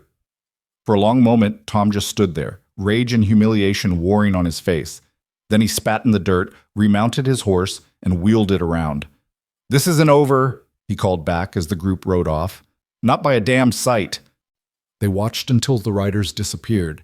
Then Evelyn lowered the shotgun, her arms shaking with reaction. Dawson took it from her gently and set it aside, then put a hand on her shoulder. You did good, he said quietly. Standing up like that. That took courage. I was terrified, Evelyn admitted. Courage isn't not being scared. It's being scared and doing it anyway. He squeezed her shoulder once, then let go. But he meant what he said. This isn't over. He's going to come back, and next time he might not come with just words. Then we'll be ready. Evelyn looked up at him, and she saw her own determination reflected in his eyes. Together. Together, Dawson agreed. And in that moment, standing in the yard with the smell of gunpowder still in the air and the distant sound of hoofbeats fading, Evelyn felt something shift inside her. She wasn't just surviving anymore. She was fighting. And for the first time in her life, she had someone fighting alongside her who didn't expect her to lose. That night, neither of them slept much. Dawson sat in a chair by the front window, rifle across his lap, watching the darkness for movement. Evelyn lay upstairs listening to every creak and groan of the old house, her hand resting on the shotgun Dawson had insisted she keep beside her bed. When dawn finally broke, pale and gray, she came downstairs to find him still in the chair, his eyes red-rimmed but alert. "You should rest," she said quietly. "I can keep watch." "I'm fine." But he stood stiffly, his back protesting the night spent in the chair. Coffee would be good, though. They moved through the morning in tense silence, each of them listening for hoofbeats that didn't come. Dawson did the essential chores, fed the animals, checked the fences nearest the house, but stayed close, always within earshot. Evelyn cooked and cleaned with half her attention on the windows, tracking every shadow that moved across the yard. By midday, the waiting had scraped her nerves raw. She was scrubbing the kitchen table for the third time when Dawson came in and gently took the rag from her hands. "You're going to wear a hole in the wood," he said. "I need to do something. I can't just sit here waiting for him to come back." "Then don't wait. Come with me." Dawson headed for the door, and after a moment Evelyn followed. He led her to the barn and into the tack room, where he moved aside a stack of old blankets to reveal a strongbox bolted to the floor. He worked the combination and opened it, revealing a small collection of papers, some cash, and at the bottom, a leather-bound journal. "This belonged to Sarah," he said, lifting out the journal. "She kept records, everything that happened on the ranch, every transaction, every visitor, dates, names, what was said. She was meticulous about it." He handed the journal to Evelyn. "I want you to do the same. Write down everything that's happened since you got here. Tom's visits, what he said, what Yates said, when the sheriff came. All of it." "Why?" "Because if this goes to court, we need evidence. Your word against Tom's won't be enough, not when the law already favors him. But a detailed record, corroborated by witnesses, written in real time, that's harder to dismiss." Dawson pulled out the cash and counted it. "There's also this, $400. It's everything I've got saved. If things go bad, if you need to run, you take this and you go. Don't wait for me, don't look back. Just get somewhere safe." Evelyn stared at the money, her throat tight. "I can't take your savings. It's not for me. It's for you." His voice was firm. "I can rebuild if I have to. But you need options, need the means to get away if Tom or his friends corner you when I'm not here. Promise me you'll take it if you need to. Caleb, promise me." She looked into his eyes and saw the fear there, carefully controlled but real. He was preparing for the worst, making sure she'd survive even if he didn't. The realization made her chest ache. "I promise," she whispered. He nodded once and closed the strongbox. "Good. Now let's hope we never need to use any of this." Over the next few days, Evelyn filled pages of the journal with careful, precise notes. She documented Tom's first visit through Jack Yates, the sheriff's investigation, Tom's confrontation with his armed friends. She wrote down the dates and times, who was present, what threats were made. The act of recording it made it real in a way that felt both terrifying and empowering. This was evidence, proof, a record that couldn't be dismissed or ignored. On the fourth day after Tom's visit, Margaret Brennan arrived with her husband in tow. Doc Brennan was a quiet man with kind eyes and gentle hands, and he examined Evelyn's fading bruises with professional detachment. "The ribs healed well," he said. "No permanent damage that I can see. You're lucky." "Lucky," Evelyn repeated flatly.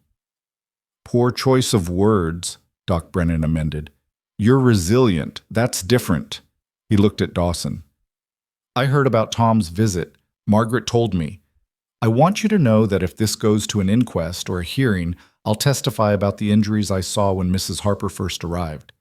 That kind of violence leaves a mark, and not just on the body." "Thank you," Evelyn said, her voice thick. Margaret squeezed her hand. "You're not alone in this. People are watching, and not everyone's on Tom's side.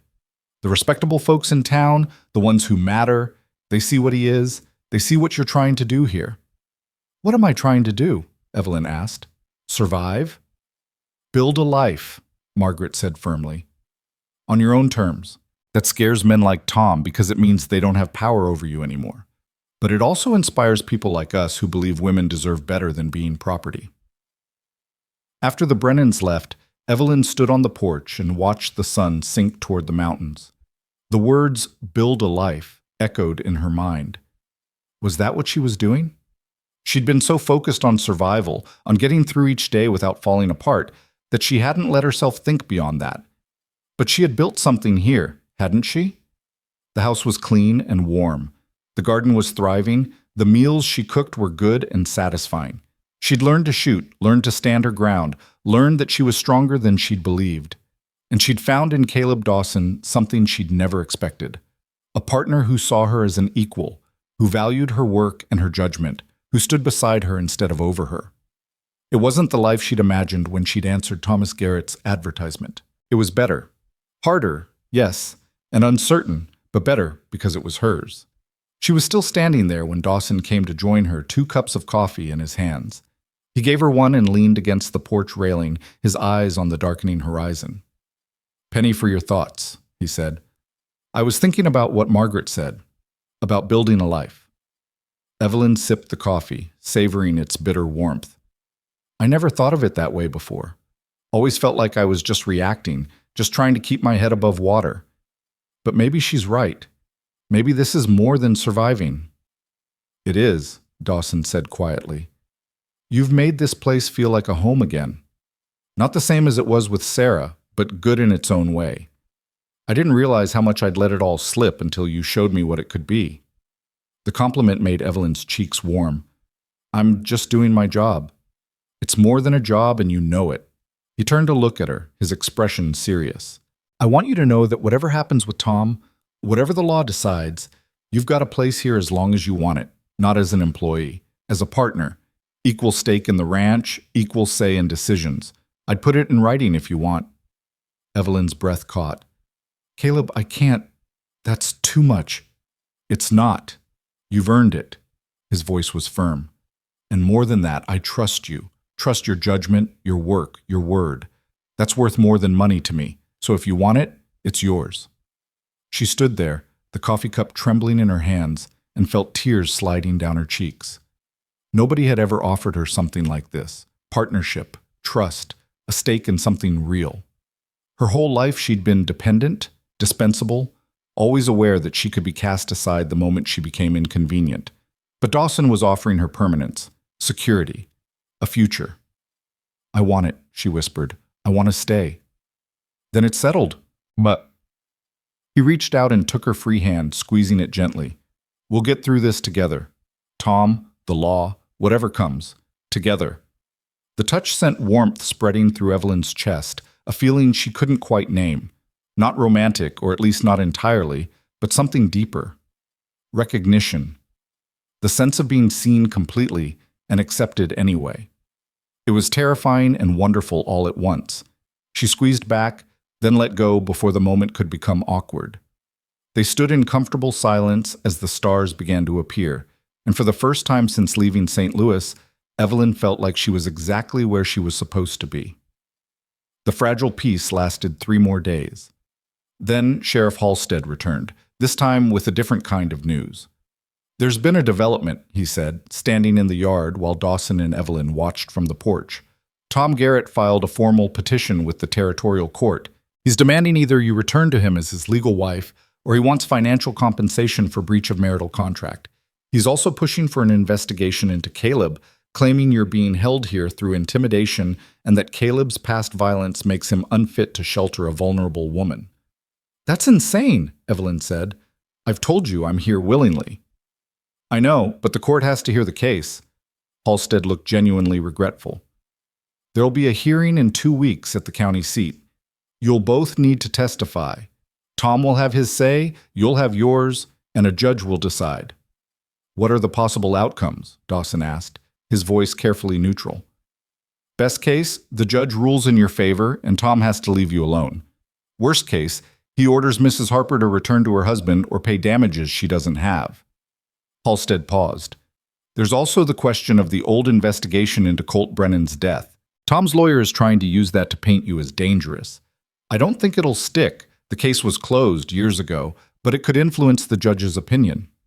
After Halstead left, Evelyn and Dawson sat at the kitchen table and planned. They would need witnesses, Margaret and Doc Brennan, Ben Morrison if he'd testify, anyone who'd seen Evelyn's injuries or could speak to Dawson's character. They'd need the journal with its meticulous records. They'd need to present a unified front that showed Evelyn was competent, willing, and in no way coerced. "We should also consider getting you a lawyer," Dawson said. "Someone who can argue the legal points, make the case that Tom forfeited his rights when he beat you." "That'll cost money we don't have." "I'll sell some cattle if I have to. This is too important to go in unprepared." They worked late into the night, writing down everything they could remember, organizing their evidence, preparing for the battle ahead. And when Evelyn finally climbed the stairs to her room, exhausted and anxious, she found herself thinking not about the hearing but about Dawson's offer of partnership. Equal stake, equal say, a future built together. She wanted that future, wanted it with an intensity that scared her because wanting things had only ever led to pain. But maybe this time would be different. Maybe this time she'd chosen right. The 2 weeks before the hearing passed in a blur of preparation and worry. Dawson hired a lawyer from the county seat, a sharp-eyed woman named Catherine Walsh, who listened to their story with clinical attention and asked pointed questions about dates, times, witnesses. "Your case is strong," Walsh said after reviewing the journal and examining the last faint traces of Evelyn's bruises. "But family law is complicated and judges have broad discretion. Some take a strict view of marriage vows, others are more sympathetic to women in your situation. We won't know which kind we're dealing with until we're in the courtroom." Margaret and Doc Brennan agreed to testify, as did Ben Morrison and his mother, who'd become friends with Evelyn during several visits to the Broken Bell. Even Sheriff Halstead, though he couldn't take sides officially, agreed to provide a factual account of the investigation and what he'd observed. The night before they were due to leave for the county seat, Evelyn couldn't sleep. She paced her room, rehearsing what she'd say, imagining all the ways it could go wrong. Finally, she gave up and went downstairs, thinking to make tea. She found Dawson at the kitchen table, a lantern burning low, Sarah's wedding ring quilt spread out before him. He was running his fingers over the stitching, lost in memory. "Couldn't sleep either?" Evelyn asked softly. He looked up, not startled. "Too much thinking." "About tomorrow?" "About a lot of things." He gestured to the chair across from him, and Evelyn sat. "I've been thinking about what happens after. If we win, if Tom has to leave you alone, what that means for us." "What do you think it means?" "I think it means we have to decide what this is." His eyes met hers, steady and serious. "This arrangement between us. Started as employer and employee, but it's become more than that. We're partners now, at least in the work. But I need to know what you want beyond that. Whether you're planning to stay long-term, build something permanent here, or if this is just a stopping point until you can move on to something better." Evelyn's heart pounded. "What do you want?" "I want you to stay. Not out of obligation or fear or because you've got nowhere else to go, but because you want to be here. Because this feels like home to you the way it's starting to feel like home to me again." He paused, choosing his words carefully. "I care about you, Evelyn. Not the way I cared about Sarah. That was different. We were different people then. But I care about who you are, what you've survived, how you've fought to reclaim yourself. And I think we could build something good together if you're willing."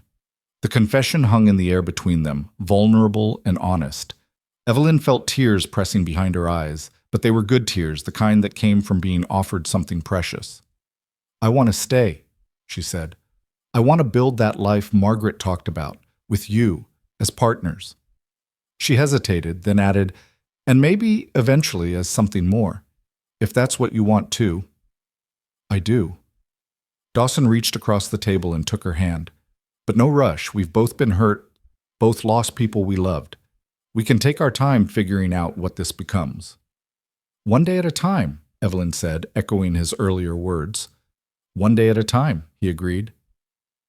They sat there in the lamplight, hands clasped, and Evelyn felt something settle in her chest. Not the absence of fear exactly, but the presence of hope. Tomorrow they'd face Tom and the judge, and whatever verdict came down. But tonight, in this moment, she had this. Someone who saw her clearly and chose her anyway. someone who offered partnership instead of ownership, someone who understood that healing took time and was willing to wait. It was more than she'd ever dared to dream of, and she was going to fight like hell to keep it. Morning came too soon. They loaded the wagon before dawn and began the long drive to the county seat, Catherine Walsh riding alongside on her own horse. The journey took most of the day, the landscape shifting from the familiar hills around the ranch to flatter, more settled country dotted with farms and small towns. They arrived in the late afternoon and took rooms at a modest hotel. Walsh went to file final paperwork while Dawson and Evelyn ate a quiet dinner in the hotel dining room, neither of them with much appetite. "You nervous?" Dawson asked. "Terrified," Evelyn admitted. "What if the judge doesn't believe me? What if he decides Tom's rights matter more than what he did to me?" "Then we appeal. Or we find another way." Dawson's voice was calm, steady. "But don't borrow trouble. We've got a strong case, good witnesses, the truth on our side. That has to count for something." "Does it?" Evelyn's hands twisted in her lap. "The law didn't protect me when Tom beat me. Why should I trust it to protect me now?" "Because this time you're not alone. This time you've got people standing with you." He reached across the table and covered her hands with his, stilling their anxious movement. "Whatever happens, you're not going back to him. I'll make sure of that, even if we have to leave the territory entirely." The promise steadied something in Evelyn's chest. She nodded, swallowing hard, and they finished the meal in silence. That night she lay in her hotel bed staring at the ceiling, listening to the unfamiliar sounds of the town outside her window. Somewhere in this same town, Tom was sleeping, probably drunk, probably confident he'd win because the law was designed for men like him. But Evelyn wasn't the same woman who'd stumbled off that stagecoach 6 weeks ago. She'd been broken then, beaten down, ready to accept whatever scraps of survival she could find. Now she was stronger, clearer, certain of her own worth. She'd found her voice and her spine, and tomorrow she was going to use both. She thought of Dawson in the next room, probably awake like her, probably worrying. She thought of the partnership he'd offered, the future they could build if the judge was fair. She thought of the Broken Bell Ranch and how it had become home in a way that had nothing to do with buildings and everything to do with belonging. And she made herself a promise. No matter what happened tomorrow, she would tell the truth. She would stand tall. She would show them all that she was nobody's property, that she'd survived the worst they could throw at her, and that she was claiming her right to a life of her own choosing. The sun would rise soon. The hearing would begin. And Evelyn Harper would face it the way she'd learned to face everything since leaving Thomas Garrett's cabin, with her eyes open, her hands steady, and her heart set on freedom. She woke to pale light filtering through thin curtains and the sound of wagons rattling past on the street below.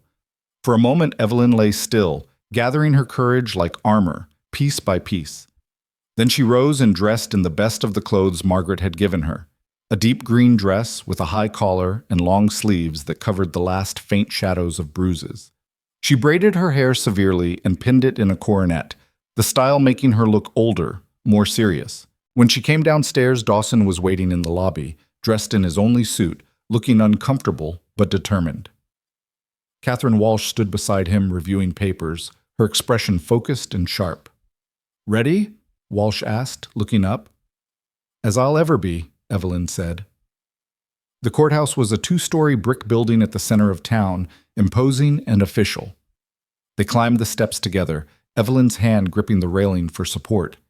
Inside, the halls smelled of old wood and legal documents, and their footsteps echoed on the polished floors. The courtroom was smaller than Evelyn had imagined, with wooden benches for spectators and a raised platform where the judge would sit. Tom was already there with his lawyer, a slick-looking man in an expensive suit. Tom's eyes found Evelyn immediately, and she saw satisfaction flicker across his face. He thought he'd already won. She lifted her chin and met his gaze without flinching. "Whatever you think you know about me is wrong," she thought fiercely. "I'm not yours anymore. I never really was."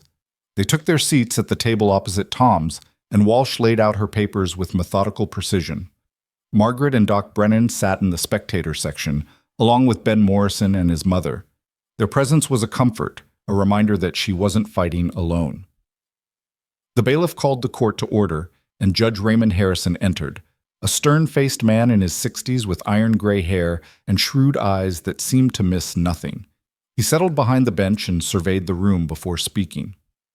"This is a petition brought by Thomas Garrett seeking the return of his lawful wife, Evelyn Harper, or financial compensation for abandonment of marital duties. We'll hear arguments from both sides, testimony from relevant witnesses, and I'll make a determination based on territorial law and the specific facts of this case." His voice was dry, businesslike. "Mr. Sutton, you may proceed." Tom's lawyer stood and launched into his argument with practiced ease. He painted Tom as a hardworking man who'd offered Evelyn a home and a future, only to be rejected without cause. He claimed Evelyn had been seduced away by Caleb Dawson, a man with a violent past who'd killed a man on his own property. He argued that marriage was a sacred contract that couldn't be dissolved simply because a wife changed her mind. "Mrs. Garrett willingly entered into marriage with my client," Sutton said, his voice smooth and confident. "She took vows before witnesses. Those vows are binding. Whatever minor disagreements occurred between husband and wife should be resolved within the marriage, not by running away to another man's bed." Evelyn's hands clenched under the table. Walsh had warned her this would happen, that Tom's lawyer would try to make her look unfaithful, morally compromised, a woman who couldn't be trusted. When Sutton finished, Walsh stood and began her counterargument. Her voice was crisp, factual, devastating in its precision. "Your Honor, this is not a case of a woman abandoning her marital duties. This is a case of a woman fleeing for her life from a man who beat her so severely that she arrived in Bitter Creek with a split lip, swollen face, bruised throat, showing clear fingerprints from strangulation, and what we believe were cracked ribs. Dr. Brennan examined her injuries and will testify to their extent and severity. Multiple witnesses saw her condition when she arrived. This was not a minor disagreement. This was assault." She presented the journal Evelyn had kept, walking the judge through the timeline, the beatings, the abandonment, Tom's subsequent attempts to force her return through intimidation. She presented Sheriff Halstead's report documenting the investigation. She called witness after witness, each one building a picture of what had really happened. Margaret testified about the supplies she'd brought Evelyn, the bruises she'd seen, the fear in Evelyn's eyes. Doc Brennan provided clinical testimony about the injuries, stating unequivocally that they were consistent with repeated violent assault. Ben Morrison described finding Evelyn at the ranch and offering his family's help because she'd clearly been in distress. Then Walsh called Evelyn to the stand. Evelyn walked to the witness box on trembling legs and placed her hand on the Bible, swearing to tell the truth. She sat and looked out at the courtroom, at Tom's sneering face, at the judge's neutral expression, at Dawson's steady, encouraging gaze. Walsh began with simple questions, establishing the timeline of Evelyn's marriage and what had happened in those 3 days with Tom. Then she asked Evelyn to describe the beatings. Evelyn's voice shook at first, but grew stronger as she spoke. She described the first night when Tom had come to bed drunk and angry, blaming her for not being the miracle that would fix his failed life. She described the backhand across her face when she'd asked him to be gentle, the choking when she'd tried to defend herself, the kicks to her ribs when she'd fallen, the final degradation when he'd thrown money at her and ordered her out like she was a whore he'd tired of. "He told me I was worthless," Evelyn said, her eyes locked on the judge. "That I was damaged goods, that no one would want me. He said I should be grateful he'd married me at all, even if I wasn't fit to be anyone's wife. And then he put his hands around my throat and squeezed until I couldn't breathe, and I thought I was going to die in that cabin and no one would care." The courtroom was silent. Even Tom had stopped sneering. "What did you do after he threw you out?" Walsh asked gently. "I got on the stagecoach with the $3 he'd given me. I had nowhere to go. No family, no friends. I just knew I couldn't stay." Evelyn's hands twisted in her lap. "When I arrived in Bitter Creek, Mr. Pike from the saloon approached me. He offered me work, the kind of work where I'd have to sell my body to survive. I was about to accept because I didn't see any other choice. That's when Mr. Dawson offered me legitimate work. Housekeeping, fair wages. No strings attached. And has Mr. Dawson ever been inappropriate with you? Ever threatened you or coerced you?" "Never. He's been nothing but respectful and kind. He gave me safety when I had none. He taught me to defend myself. He offered me partnership in his ranch. Equal stake, equal say. He's treated me with more dignity and respect than anyone else in my life. Evelyn's voice broke slightly. Including my own husband. Walsh let that sit for a moment, then said, "Do you want to return to Thomas Garrett?" "No, never." "Why not?" "Because he'll kill me." The words came out flat, certain. "Maybe not the first time or the second, but eventually, if I go back, he'll beat me one time too many and I'll die. And I don't want to die. I want to live. I want to build a life where I'm valued for more than my ability to endure pain. I want to be free." Walsh nodded and returned to her seat. Tom's lawyer stood for cross-examination, trying to poke holes in Evelyn's story, suggesting she'd exaggerated the beatings or provoked Tom somehow. But Evelyn held firm, repeating the same truths over and over, until even Sutton seemed to realize he was only making his client look worse. When Evelyn finally stepped down, her legs were shaking, but her head was high. She'd told the truth. Whatever happened now was out of her hands. The judge called a brief recess, and they stepped outside into the cool morning air. Margaret hugged Evelyn tightly while Doc Brennan spoke quietly with Walsh about the strength of their case. "You did beautifully," Margaret whispered. "So brave. Sarah would be proud." The unexpected mention of Sarah made Evelyn's eyes burn. She nodded, not trusting her voice, and looked for Dawson. He stood apart from the group, staring at the courthouse with an expression she couldn't read. She went to him. "Are you all right?" "I'm angry," he said quietly, listening to what he did to you, hearing it laid out in detail. "I knew it was bad, but hearing you say it out loud," his hands clenched. "I want to hurt him for what he did to you." "The best revenge is winning this case," Evelyn said, "showing him he doesn't own me, that he can't control me anymore." "I know. Doesn't stop me from wanting it, though." When court reconvened, Walsh called Dawson to the stand. Tom's lawyer immediately objected, trying to keep his testimony out, but the judge allowed it. Dawson testified about finding Evelyn that first day, about the extent of her injuries, about offering her work and nothing more. He spoke calmly, factually, his voice never rising but carrying absolute conviction. Then Sutton stood for cross-examination, and his whole demeanor changed. He went for blood. "Mr. Dawson, isn't it true that 4 years ago you killed a man on your property?" "Yes." Dawson's voice didn't waver. "In defense of my wife. A wife who subsequently died, along with your unborn child." "That's correct." "Tragic circumstances. Some might say suspicious circumstances." Sutton paced in front of the witness stand. "A man shows up at your property, you kill him, and hours later your wife dies. Convenient that there were no witnesses to what really happened." Walsh shot to her feet. "Objection, Your Honor. Mr. Dawson was investigated and cleared of any wrongdoing. This is character assassination, not relevant testimony." "I'll allow it," Judge Harrison said. "But get to your point, Mr. Sutton. My point is that Mr. Dawson has a history of violence. He's a man who resorts to killing when challenged. Is it not reasonable to suggest that Mrs. Harper might be afraid of him? That she might be staying at his ranch not out of choice, but out of fear of what he'll do if she tries to leave?" "That's a lie," Dawson said, his voice hard now. "I've never threatened Mrs. Harper, never raised a hand to her or even raised my voice. She's free to leave any time she wants, and I've told her that repeatedly."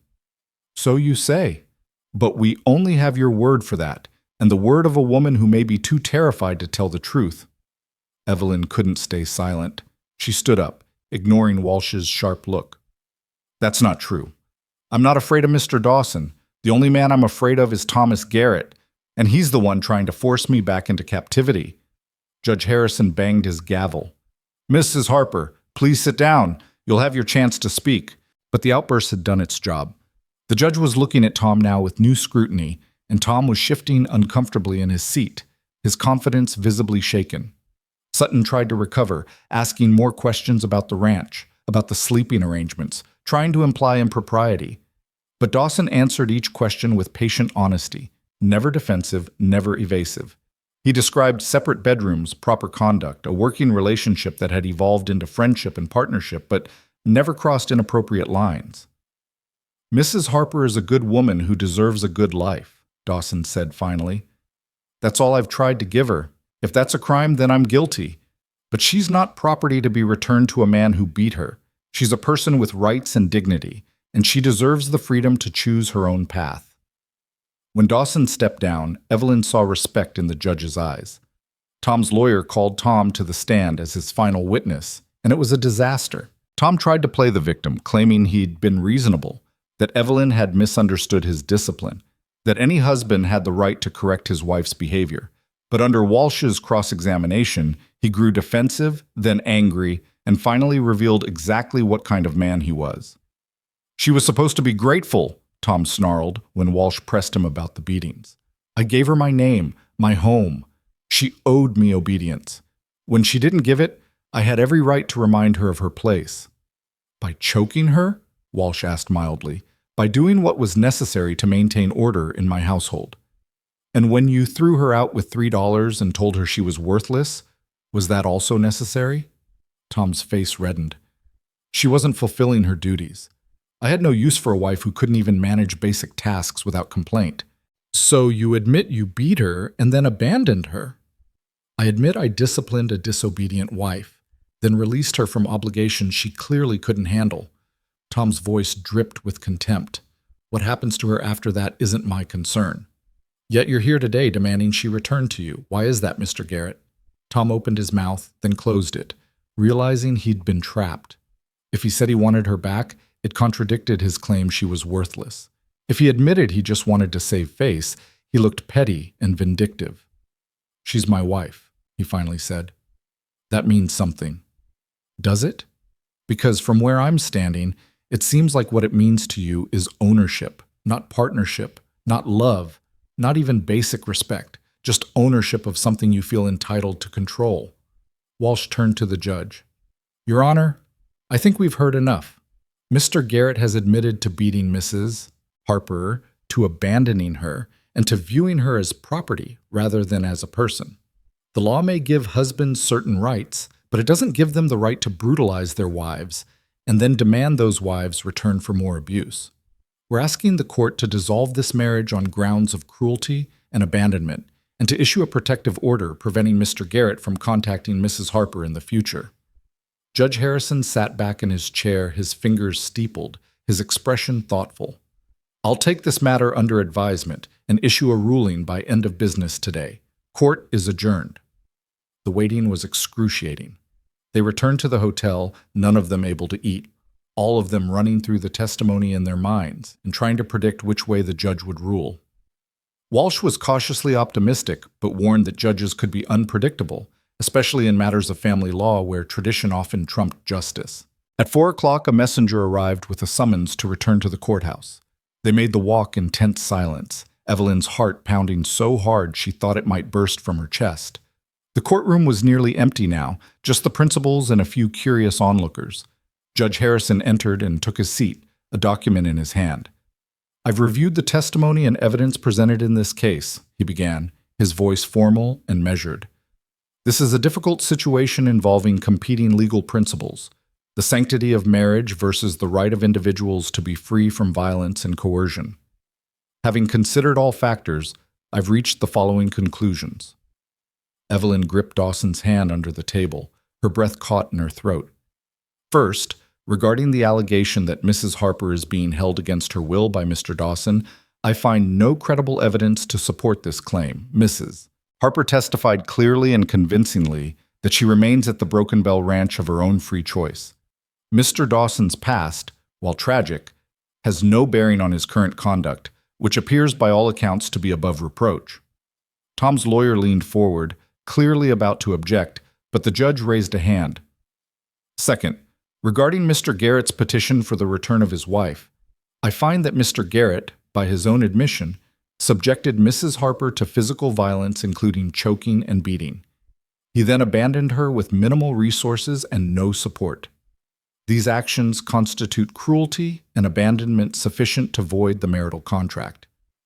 Furthermore, Mr. Garrett's testimony demonstrated a fundamental misunderstanding of marriage as partnership versus marriage as ownership. His stated belief that he had every right to beat his wife reveals a character unsuited to the responsibilities of matrimony." Evelyn felt tears streaming down her face, But she didn't dare move, didn't dare breathe, afraid that any sound might change what was happening. Therefore, I hereby grant a dissolution of the marriage between Thomas Garrett and Evelyn Harper on grounds of cruelty and abandonment. Furthermore, I issue a restraining order prohibiting Mr. Garrett from contacting, approaching, or harassing Mrs. Harper in any way for a period of not less than 5 years. Violation of this order will result in immediate arrest and prosecution. Mr. Garrett's petition for financial compensation is denied. Judge Harrison looked directly at Tom. Mr. Garrett, you brought this situation upon yourself through your own actions. You have no one to blame but yourself. Consider yourself fortunate that I'm not pursuing criminal charges for assault. Tom lurched to his feet. This is outrageous. She's my wife. She was your wife. Now she's a free woman, and you will leave her alone. The judge's voice was iron. Bailiff, please escort Mr. Garrett from the courthouse. As Tom was led out, still protesting, Evelyn collapsed against Dawson, sobbing with relief and shock and overwhelming gratitude. Walsh was smiling, Margaret was crying, and Dawson's arms were around Evelyn, solid and steady and real. It's over, he murmured into her hair. You're free. You're safe. We're safe, she corrected, her voice muffled against his chest. We're both safe now. They stayed in town long enough for Walsh to file the final paperwork and for Evelyn to legally reclaim her maiden name. Then they loaded the wagon and began the long journey home to the Broken Bell Ranch. The ride back felt different than the ride there, lighter, easier, like they'd shed a burden that had been crushing them both. They talked about plans for the ranch, about bringing in more cattle come spring, about maybe hiring some help so they wouldn't be so overwhelmed with work. They talked about the future with an ease that had been impossible when that future was so uncertain. When they crested the final rise and saw the ranch spread out below them, familiar and welcoming in the afternoon light, Evelyn felt something settle deep in her chest. This was home. Not just a place to survive, but a place to live. A place to build the kind of life she'd always wanted but never dared to believe she deserved. Over the following weeks, word spread about the court decision. Some people congratulated them, others gossiped and speculated, but mostly life continued. They fell back into their routine, work and meals and quiet evenings on the porch watching the stars come out. But there was a new ease between them now, a deepening trust that came from having faced the worst together and survived. One evening, about a month after the hearing, Dawson asked Evelyn to take a walk with him. They followed the creek up into the hills, the water running clear and cold over smooth stones, until they reached a spot where the land opened up and you could see for miles in every direction. I used to come here with Sarah, Dawson said quietly, when we needed to think or when we just wanted to be away from everything. It was her favorite place on the ranch. Evelyn had wondered if Sarah would always be a ghost between them, a presence that made it impossible for them to move forward. But standing here now, she didn't feel jealousy or inadequacy. She felt grateful that Sarah had existed, that she'd loved this land and this man and left her mark on both. Thank you for bringing me here, she said. I wanted you to see it, wanted you to know that this is yours too now. All of it. The land, the house, the memories. You're part of this place, part of its history and its future. Dawson turned to face her, his expression serious. We've been through a lot together these past months, survived things that would have broken weaker people, and somewhere along the way, we became partners. Real partners. But I want you to know that if you ever want more than that, if you ever think you might want what Sarah and I had, marriage, family, a life built together in every sense, I'd be honored. No pressure, no expectations. Just want you to know the option's there if you ever want it. Evelyn's heart swelled so full she thought it might overflow. I'd like that, she said softly. Not right away. We both need time to heal, to be sure. But someday. Yes. Dawson smiled, the expression transforming his weathered face into something almost young. Someday, then. He took her hand and they stood there as the sun painted the sky in shades of gold and rose, two people who'd been broken and had found a way to be whole together, watching the day end and knowing that tomorrow would come with all its possibilities. The seasons turned. Winter came hard and cold, testing them with blizzards and frozen pipes, and the constant work of keeping animals alive in brutal conditions. But they faced it together, and when spring arrived with its muddy thaw and the first green shoots pushing through the soil, they celebrated having survived. Margaret became a frequent visitor, bringing news from town and helping Evelyn plan an expanded garden. The Morrisons invited them to family gatherings where Evelyn learned what it felt like to be part of a community that accepted her without judgment.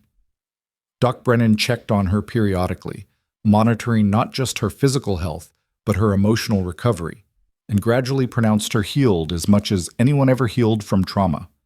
Evelyn continued keeping the journal, but the entries changed from documentation of threats and violence to records of daily life, cattle sales and crop yields, visits from neighbors, small moments of joy and contentment. The pages filled with evidence of a life being built, a future taking shape. 1 year to the day after she'd stumbled off that stagecoach in Bitter Creek, Evelyn and Dawson stood before a judge again, but this time it was to be married. Margaret and Doc Brennan served as witnesses, and afterward they had a simple celebration at the ranch with neighbors who'd become friends. Evelyn wore a dress she'd sewn herself in the same deep green as the one she'd worn to the hearing, a deliberate choice to reclaim that day's pain and transform it into something beautiful. Dawson wore his suit again, but this time he smiled, and when he took her hand to speak his vows, his voice was strong and sure. "I promise to be your partner in all things," he said. "To stand beside you, not over you. To offer strength when you need it and accept yours when I do. To build a life with you based on respect and trust and the knowledge that we chose each other freely." Evelyn's voice shook but held steady as she made her own promises. "I promise to be your equal in this partnership, to work alongside you, to challenge you when needed, to support you always, to honor what we've survived and what we're building together, and to choose you every day for as long as we both live." When they kissed to seal the marriage, applause erupted from their small gathering of friends, but Evelyn barely heard it. She was too focused on the feeling of Dawson's arms around her, solid and safe, and the knowledge that this time she'd chosen right. This time, marriage meant partnership. This time, she was free. They spent their wedding night at the ranch, and when Evelyn climbed the stairs to what had been her room alone, Dawson followed. They talked about this, planned for it, made sure they were both ready, and when he touched her, it was with the gentle reverence of someone who understood that intimacy required trust, that bodies carried memories of pain as well as pleasure, that healing happened in increments. "Tell me if you need me to stop," he murmured against her hair. "We go at your pace, always." But Evelyn didn't need him to stop. She needed him to continue, to show her that touch could be kind, that desire could be mutual, that she could reclaim this part of herself too. And slowly, carefully, with infinite patience and care, he did. Afterward, they lay tangled together in the bed that had once belonged to Sarah but now belonged to both of them, creating new memories to layer over the old. Through the window, stars shone bright and close, and somewhere in the distance a coyote called to its pack. "Are you happy?" Dawson asked quietly. Evelyn considered the question. Happy seemed too small a word for what she felt: grateful, hopeful, content, at peace. But it was also accurate in its simplicity. "Yes," she said. "I am. Are you?" "More than I thought I'd ever be again." He pulled her closer. "Thank you for taking a chance on me, on this place, on us. Thank you for offering me a choice when I didn't think I had any." Evelyn pressed a kiss to his shoulder. "For seeing me as a person worth saving." "You saved yourself," Dawson corrected gently. "I just gave you a safe place to do it." 2 years later, Evelyn gave birth to a daughter they named Hope Sarah Dawson. Hope for the future they were building, Sarah to honor the woman who'd come before. The birth was difficult, and there were moments when Evelyn understood viscerally what Sarah must have felt, the fear and pain and desperate determination. But she survived, and the baby survived, and when Dawson held his daughter for the first time with tears streaming down his weathered face, Evelyn knew that healing really was possible, that new life could grow from old grief. They raised Hope together on the ranch, teaching her to ride and shoot and stand her ground. They taught her that worth wasn't determined by gender or circumstances of birth, that strength came in many forms, and that the best partnerships were built on mutual respect and shared work. They taught her by example what love looked like when it was healthy and whole. The ranch prospered. They expanded the herd, improved the land, built a reputation for quality cattle and fair dealing. Evelyn kept the books with the same meticulous attention to detail she'd applied to the journal, and her business sense proved as valuable as Dawson's ranching knowledge. Together they made decisions, solved problems, weathered setbacks, and celebrated successes. And sometimes, on quiet evenings when Hope was asleep and the work was done, they'd sit on the porch like they had that very first night, watching the stars come out over the mountains and marveling at how far they'd come. From broken people with nothing to lose to partners building something worth protecting. From survival to life. From fear to freedom. "Do you ever think about that first day?" Evelyn asked one such evening, her hand in Dawson's. "When you offered me work without even knowing me?" "All the time," he admitted. "Best decision I ever made." "Even with all the trouble that came with it? Tom, the hearing, all of it?" "Especially because of that. We were both tested, and we both proved what we were made of. Can't build a solid foundation on easy ground."